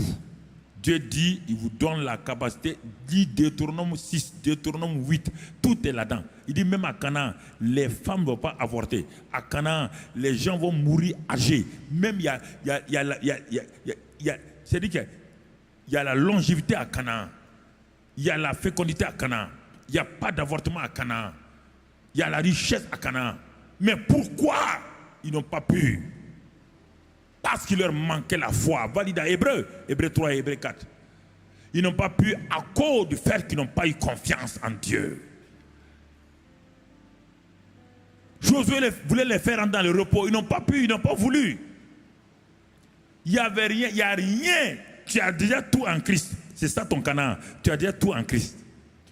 Tout. Mais pourquoi tu n'as rien dans la vie quotidienne? Israël avait tout là-bas, mais pourquoi les 10 espions sont morts sans rien? Il dit, là où tu poseras la plante ton pied, n'oublie pas, je suis avec toi, Josué. Je suis avec toi. Il est avec nous. Il a dit la même chose. Matthieu 28, 18, 20. Il est avec nous. Et la victoire vous appartient en Christ. Il dit maintenant, lève-toi et va. Il dit à Abraham, il faut aller, Abraham partit. Il dit à Josué, lève-toi et va prendre possession. Lève-toi et va prendre possession. Mais on ne s'est pas préparé. Dieu dit, préparé pourquoi? Va et pas prendre possession.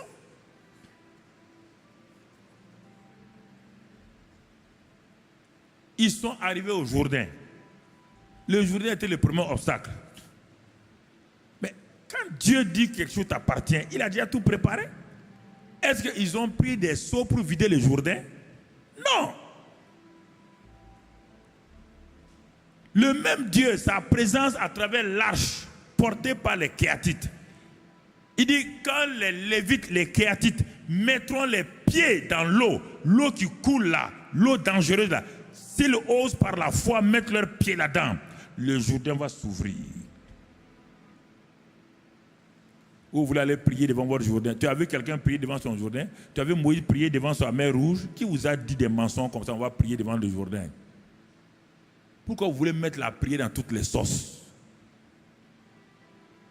Mettez vos pieds avec la présence de Dieu. Lis dans Josué 6.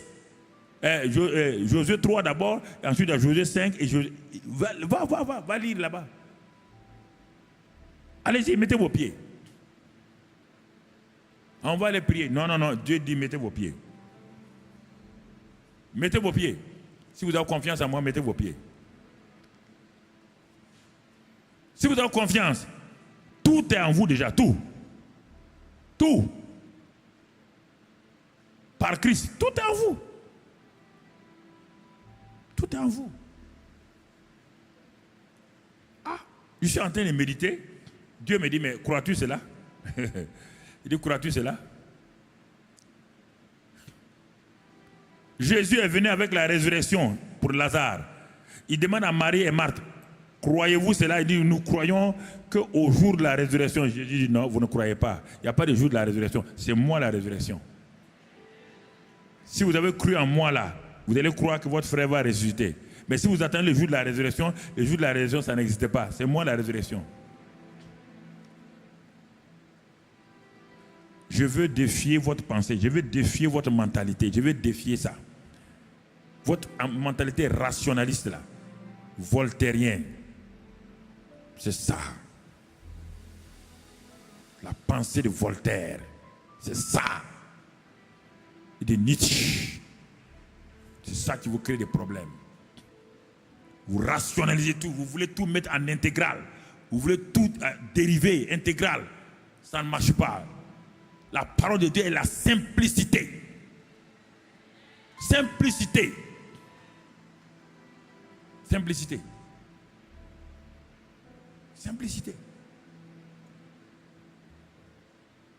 Plus je suis simple, je vois des choses. Plus je vais rationaliser, Dieu disparaît.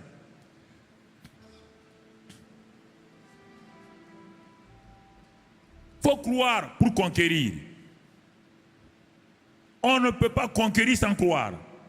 Ce n'est pas possible. La conquête commence d'abord par la foi.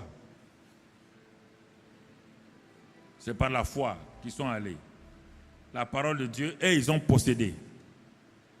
C'est pourquoi dans Hébreux 11, quand on parle maintenant de tous ceux qui sont dans leur héritage, regardez bien dans Hébreux 11 là, chacun rentre dans sa destinée. Et tout Hébreux 11 là, c'est ça. Chacun rentre dans une destinée. On te décrit les champions de l'Ancien Testament qui sont rentrés dans leur destinée. On te décrit en leur montrant les épreuves, ce que Dieu a dit et comment ils ont cru et comment ils ont possédé. Tout Hébreux 11, c'est ça. Le défi, la parole de Dieu, la foi et la conquête. Noé, même chose. Construire une arche parce que la condamnation va venir. Défi. Il n'a jamais vu la pluie. Il n'a jamais vu une arche. Il est défié dans sa pensée. Les gens ont dit, Noé, tu es un menteur, tu ne connais rien. Mais Noé a cru. Il a bâti. Il est rentré, il a sauvé sa famille et le monde a été condamné. Prends tout le monde. Abraham, même chose. Prends-les un à un. Prends-les un à un. Isaac, Jacob. Prends-les un à un. Ils ont tous eu un défi. Où il y avait leur destinée derrière cette montagne-là. C'est par là qu'ils ont agi comme ça, simplement. Regarde leur combat. Et suis-les. Jésus est venu sur la terre pour sauver le monde. Mais le combat, 30 années, il a fallu 30 années de préparation. Vous voulez 3 années de préparation pour prendre des choses 30 années. Ça ne peut pas aller. 30 années. Le monsieur a regardé le monde. Il dit, il voit la méchanceté des gens. Il voit la synagogue. Personne ne croit au Dieu des miracles. Il va à la synagogue, il voit les démonisés, il voit les morts. On enterre les gens devant Jésus. Jésus a participé à l'enterrement de beaucoup de gens pendant les 30 années. Écoute-moi, rien ne s'est fait. Il est dépassé.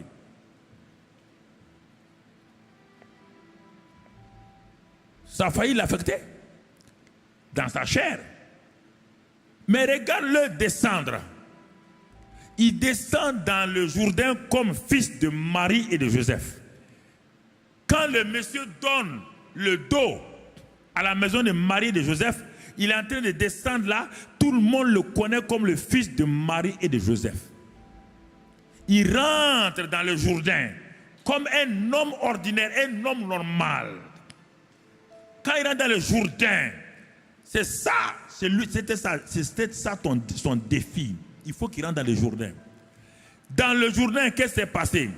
Parce que le baptême, c'est pour les pécheurs, c'est pour tout. Mais pourquoi Jésus est descendu dans le Jourdain? Jésus est descendu dans le Jourdain pour mourir à lui-même. Il est mort à sa filiation de Marie, à sa filiation naturelle. Il est mort à ça. Quand il est sorti de l'eau, tout de suite le ciel s'est ouvert. Quelque chose va se passer. La destinée de Jésus vient maintenant. Et le Père parle. Quand Jésus reçoit le Saint-Esprit, le Père dit, tu es mon fils. Il rentre dans le Jourdain comme fils de Marie, il sort du Jourdain comme fils de Dieu vivant. Et automatiquement les choses changent. C'est ça la destinée d'un homme. Il faut rencontrer le Saint-Esprit.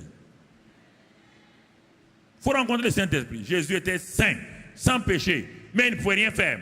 Il allait aux enterrements. Il voyait les démoniaques. Regarde-le, il sort du Jourdain. Il s'en va 40 jours dans la présence du Père. Personne ne nous a dit ce qui s'est passé pendant les 40 jours. C'est le secret entre le Père et lui. C'est pourquoi un temps de jeûne, c'est toujours un secret entre celui qui jeûne et celui. On ne vient pas dire à tout le monde ce qu'on a dit dans un temps de jeûne. Tu comprends? Quand il sort, Satan vient en personne. Parce que cet homme est devenu dangereux. Ah, Satan n'a pas attaqué Jean-Baptiste. Non. Il était trop faible. Satan n'a pas attaqué les souverains sacrificateurs Nicodème. Non. Il n'a pas attaqué Anne, Caïphe. Non. Quand il a vu ce monsieur sortir de l'eau, aller jeûner, Satan a dit aux démons, arrêtez-vous. Aux esprits méchants, arrêtez-vous. C'est maintenant moi, face à face. Mais Satan va apprendre à son dépens que lorsqu'on est quelqu'un est rempli du Saint-Esprit, obéit à Dieu, il ne peut jamais vaincre.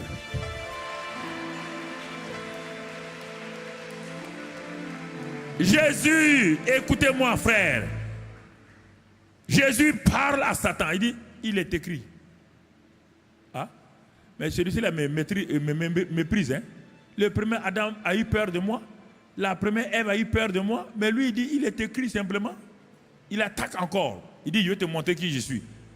Vous ne voulez pas croire. On dit que Satan a pris Jésus, l'a mené sur la montagne. Il a pris Jésus, l'a mené. Et les gens me disent, non, c'est une image. Quelle image? On dit que tu es écrit dans... Tu ne connais pas français, non? Incrédule comme ça, là. Tu ne connais pas français? On dit qu'il a pris le type et allait mettre là-bas. Il a dit...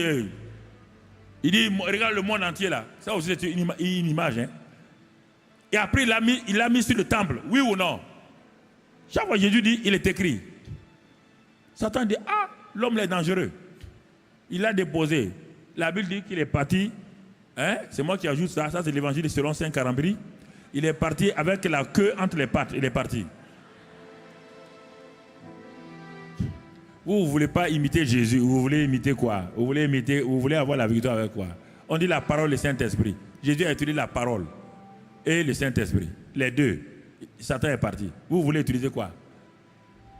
Je vous pose la question. Quand vous êtes assis devant moi là, vous voulez utiliser quoi?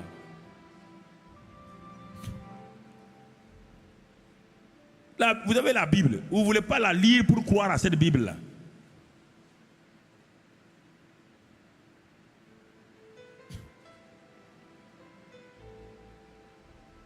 C'est ça. Regardez. Jésus est rentré dans sa destinée. Paul est rentré dans sa destinée. Pierre, même quand il avait échoué, il est rentré dans sa destinée. Et vous vous dites que non, il faut faire ceci. Mais s'il y a une destinée, comment une destinée pour quelqu'un peut échouer si la personne-là obéit exactement à Dieu? Comment elle va échouer? Ce que Dieu dit, là, elle ne peut pas échouer.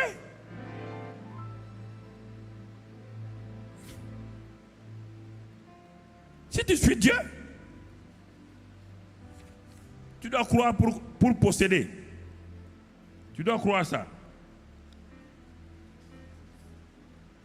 Et c'est pourquoi la Bible dit que nous devons venir devant Dieu.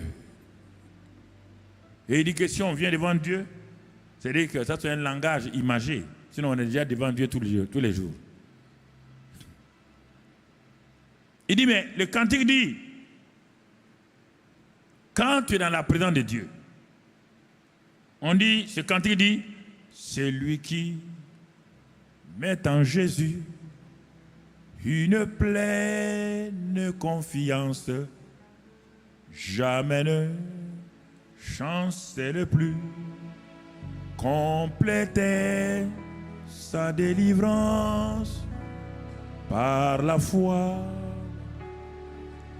Nous marcherons par la foi, nous triomphons par la foi, mon Rédempteur. Toujours vainqueur. C'est lui qui met en Jésus sa pleine confiance. C'est lui qui il demeure dans sa parole. L'héritage est devant vous. Comme Josué et ses gens.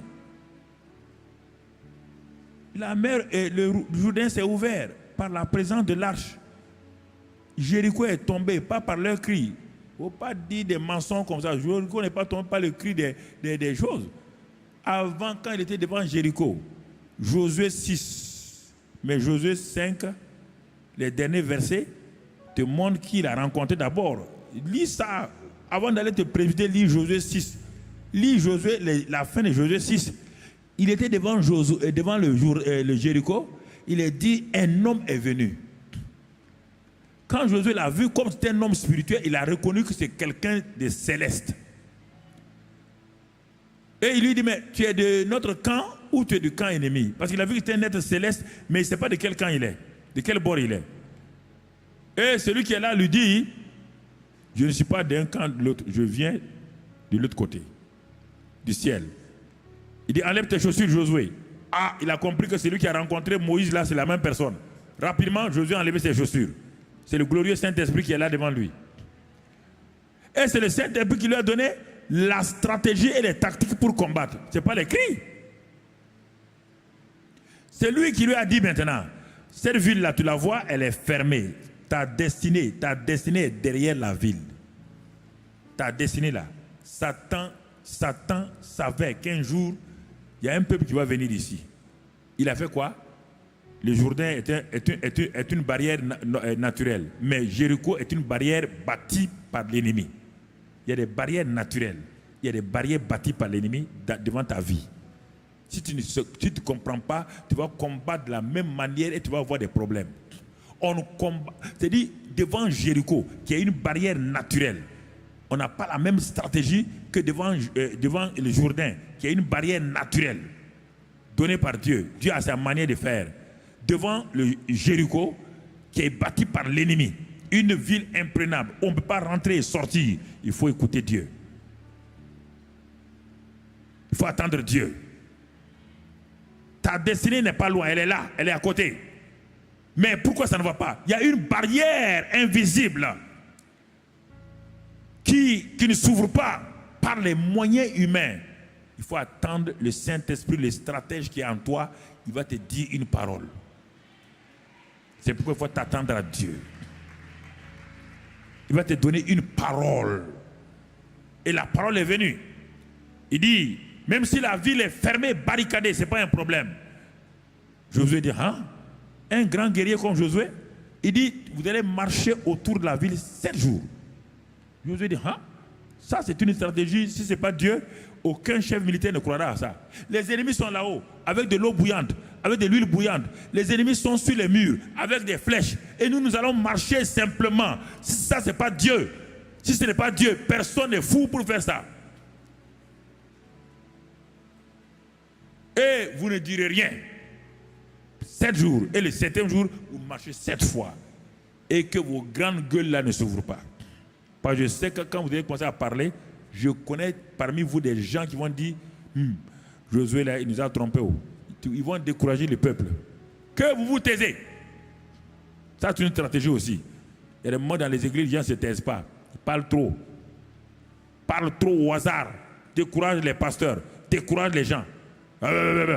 On verra. Attention, attention. Et il faut faire attention. Hein. Les pasteurs de nos ferme. Ferme là. Pendant qu'il marchait, quelqu'un a voulu dire à Josué, Josué, tu t'es pas trompé? Dieu n'a pas dit 7 heures, il dit non, 7 jours. Allez, ferme. En avant, marche. Judas en avant et la bataille est gagnée. Judas en avant et la bataille est gagnée. Ah, ils ont dit, mais ça c'est un chant. Oh Dieu, ça 7 jours. Il dit maintenant le 7e jour. Quand ils ont fini, il dit, criez. Quand ils ont crié, c'est leurs cris qui ont fait tomber. C'est les gens qui étaient là qui ont fait tomber les murs. C'est leur foi. Dieu a pris leur foi. Il a exercé sur les murailles. Si tu n'as pas de foi, va crier. Va devant ton problème crier. Va prier. Va acheter un haut-parleur, crie. Ah! Tu vas voir ce qui va se passer. Dis aux gens de crier. Ils n'ont qu'à crier quoi? Crions, crions. Ils n'ont qu'à crier quoi? Pourquoi Jésus a crié et ils ont crié? Quelle est la parole qui a précédé? Crions. Les gens crient. Oh! Oh, mon frère, vous voulez vous détendre, ouais? Ces cris vont faire quoi? Et ça va faire quoi? C'est des cris de foi. Les cris qu'ils ont posés, c'est un cri de foi. Ce n'est pas un cri pour crier. C'est pas un cri pour crier. Mon frère, mon ami, allons doucement. Pas te fâcher. On est en train de parler pour toi. Pas te fâcher. Assois-toi tranquille. C'est pour t'aider toi-même. Mon ami. Moi, ouais, non. Hey, c'est pour t'aider. Moi, je n'ai pas de Jourdain à combattre. Je n'ai pas de Jéricho à combattre. Mon ami. Je suis dans la victoire de Christ. Toi, tu es dans les jours. Non. Tu es entré dans les combats. Quel combat?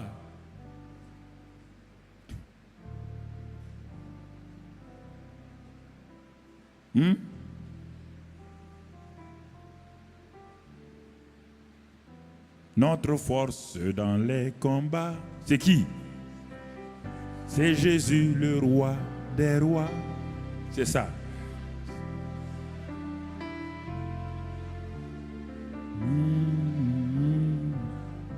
Notre force dans les combats, c'est qui?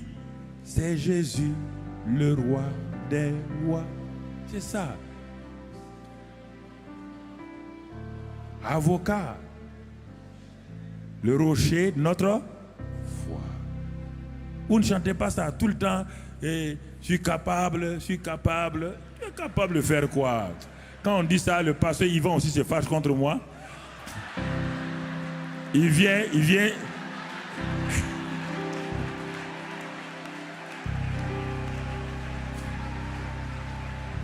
Que de ne pas décourager ses chantres.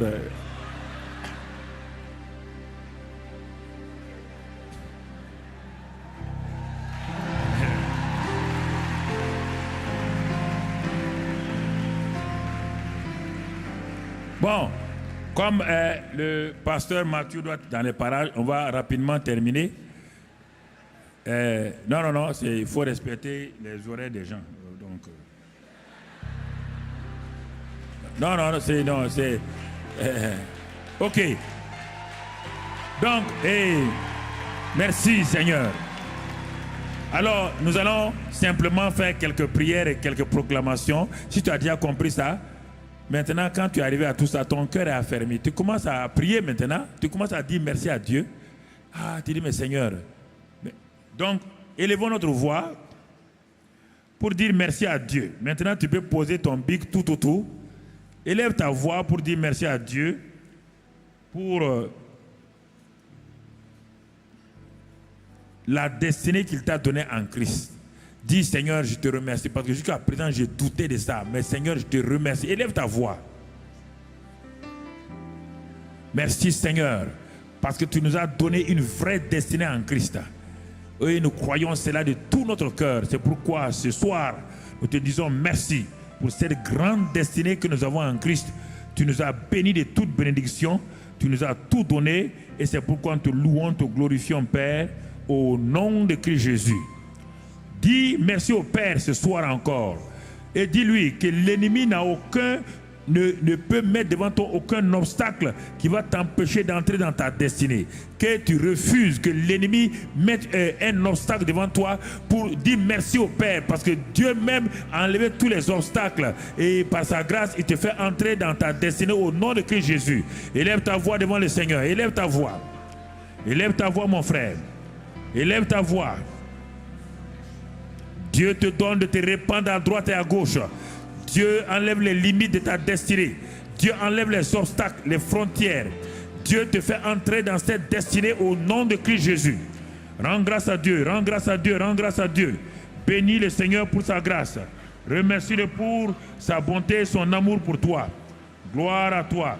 Merci Seigneur. Sois béni et sois loué au nom de Christ Jésus. Alors dis avec moi toujours et prie pour que, demande au Saint-Esprit d'être le garant de cette destinée-là, d'être le garant et le protecteur de cette destinée au nom de Christ Jésus. Demande cela au Saint-Esprit, d'être le garant de la destinée au nom de Christ Jésus, le protecteur de la destinée. Il va le faire, il va garder cette destinée que Dieu t'a donnée, il va garantir, il va protéger au nom de Christ Jésus. Alléluia, merci Seigneur. Demande, dis au Saint-Esprit encore de te couvrir afin que l'ennemi ne vienne pas voler ta destinée ou mettre un voile sur ta destinée, de te mettre sous l'ombre de sa puissance. Le Saint-Esprit le fera ce soir au nom de Christ Jésus.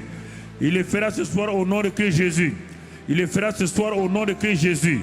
Ta destinée t'appartient. Ta destinée t'appartient. Merci Seigneur. Gloire à Dieu. Alléluia. Dis avec moi, Saint-Esprit, apprends-moi à marcher désormais comme Dieu le veut et à marcher par l'Esprit, non par la chair. Merci Saint-Esprit de ce que tu ouvres mes yeux aux choses invisibles. Ma destinée est invisible. Donne-moi de voir par mes yeux spirituels cette destinée et de croire, de proclamer la révélation de cette destinée dans le naturel. Merci Père, dans le nom de Christ Jésus. Je ne veux pas être comme Géasi, qui était un aveugle, qui ne voyait pas. Je vais être comme Élisée, qui avait des yeux spirituels pour vivre, voir l'invisible.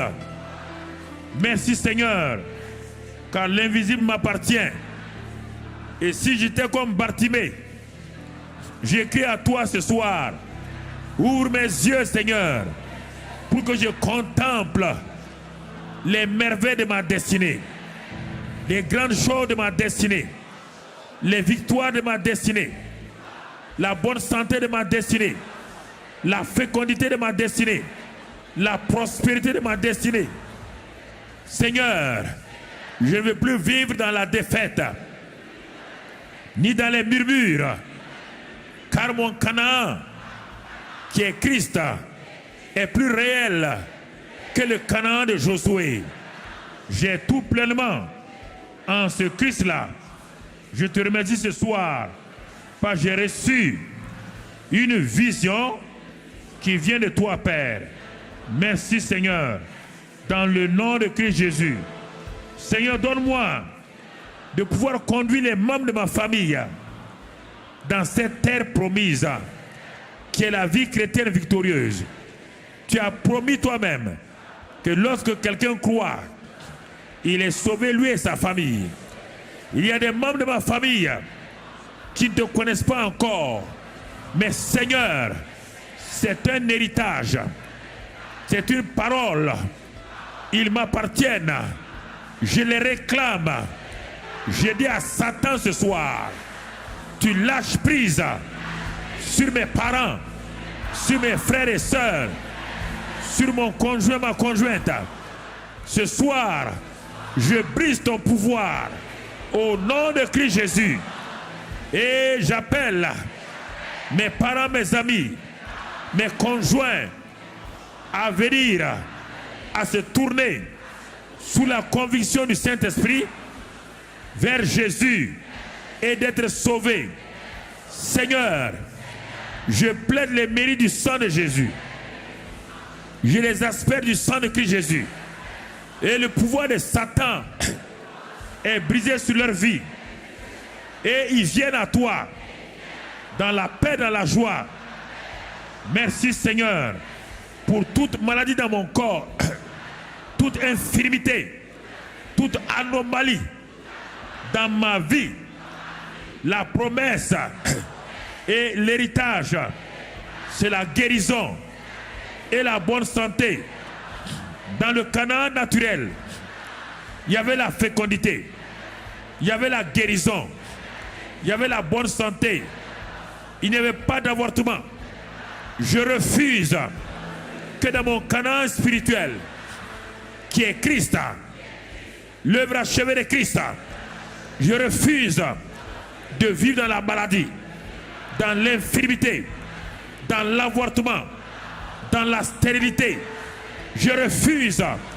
Ce soir, je brise tous les liens sataniques, les liens de malédiction.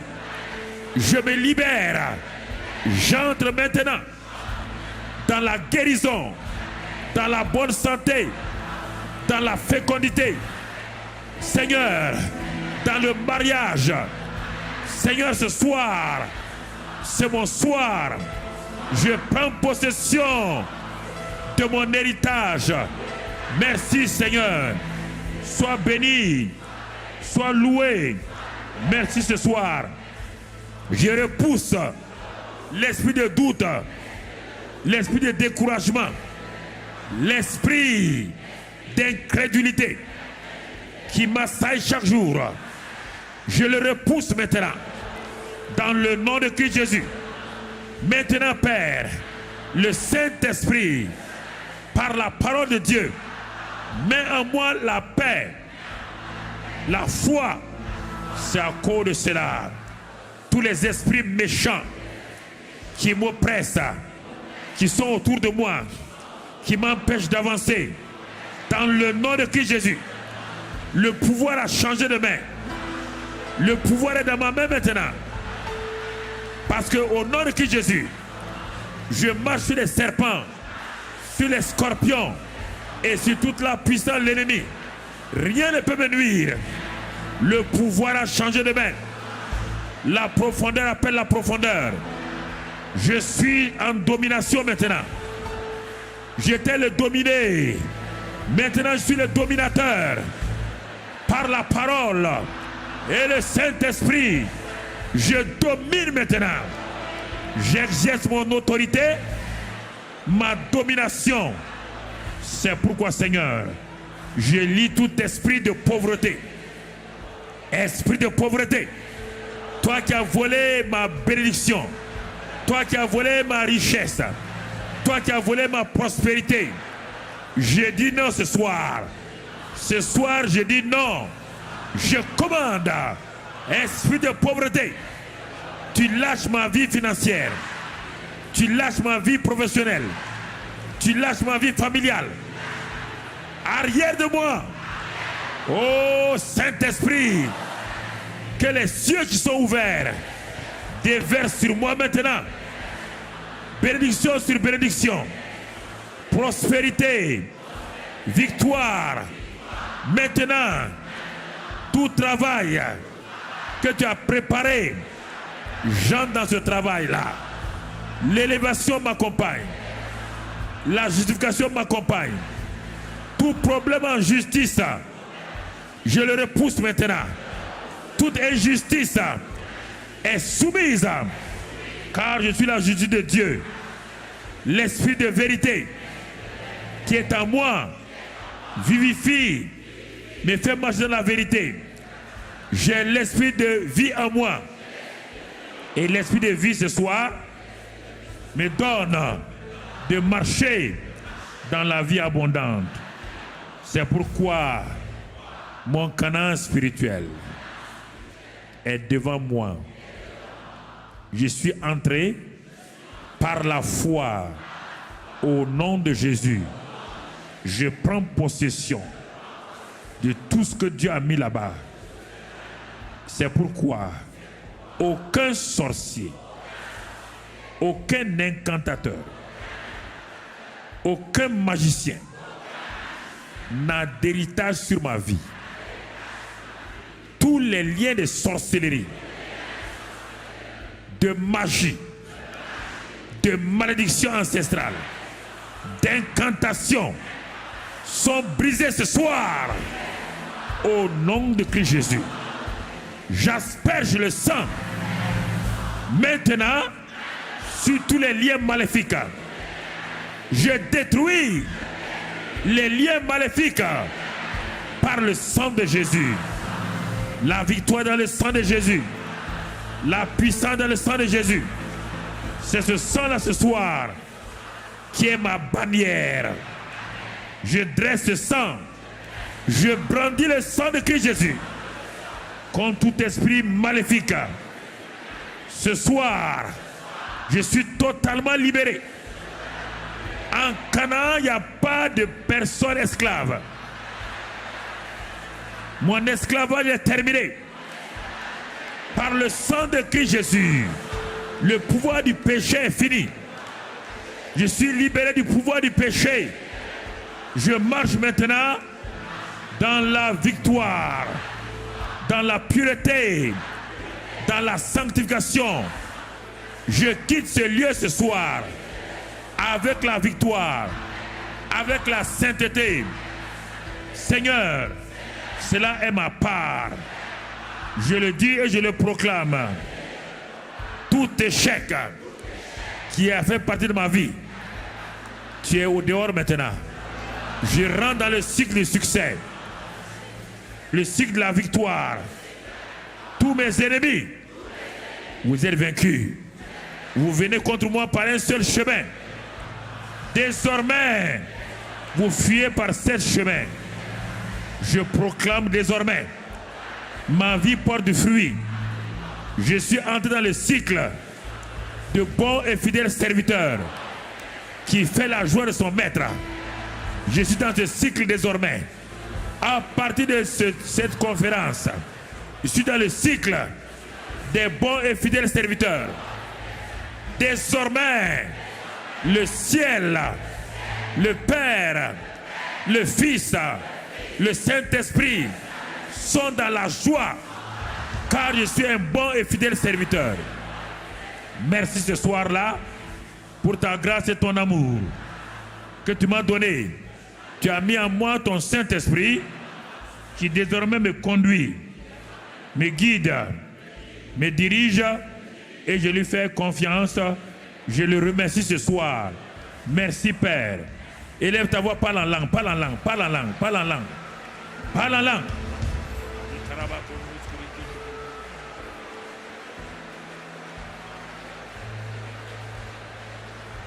Est-ce que le groupe musical peut venir? Groupe musical.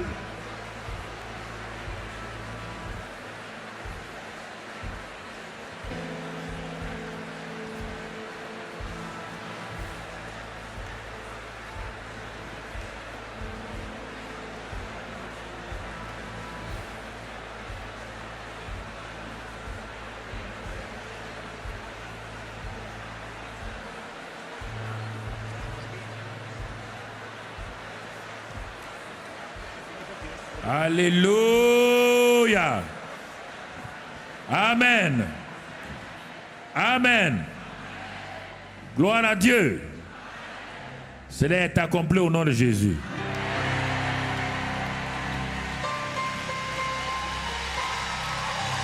Au nom de Jésus.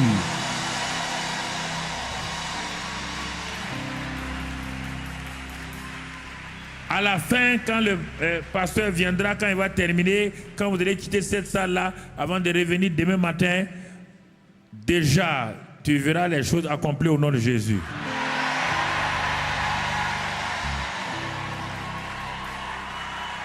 Au nom de Jésus. Dans le nom de Jésus.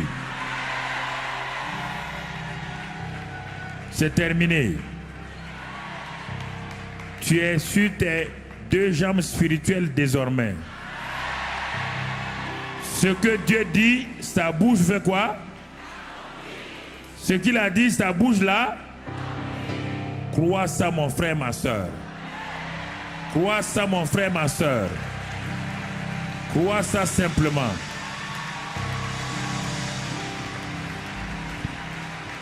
Dans le nom de Jésus.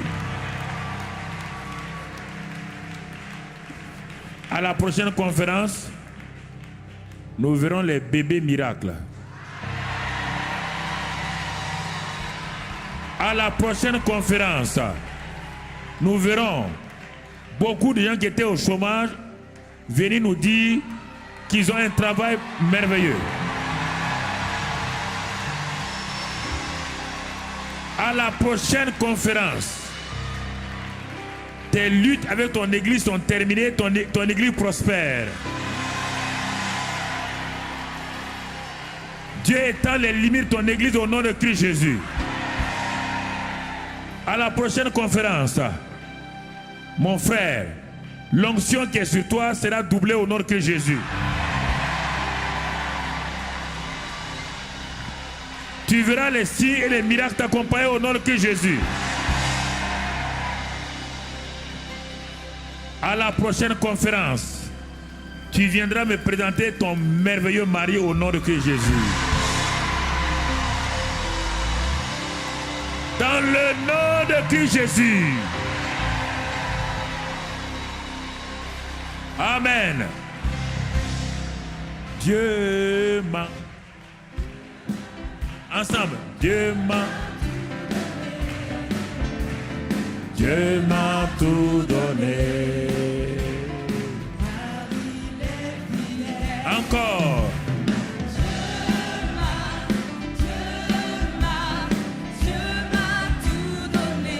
Il m'a tout donné. Dieu m'a tout donné, car il est fidèle. Une fois encore.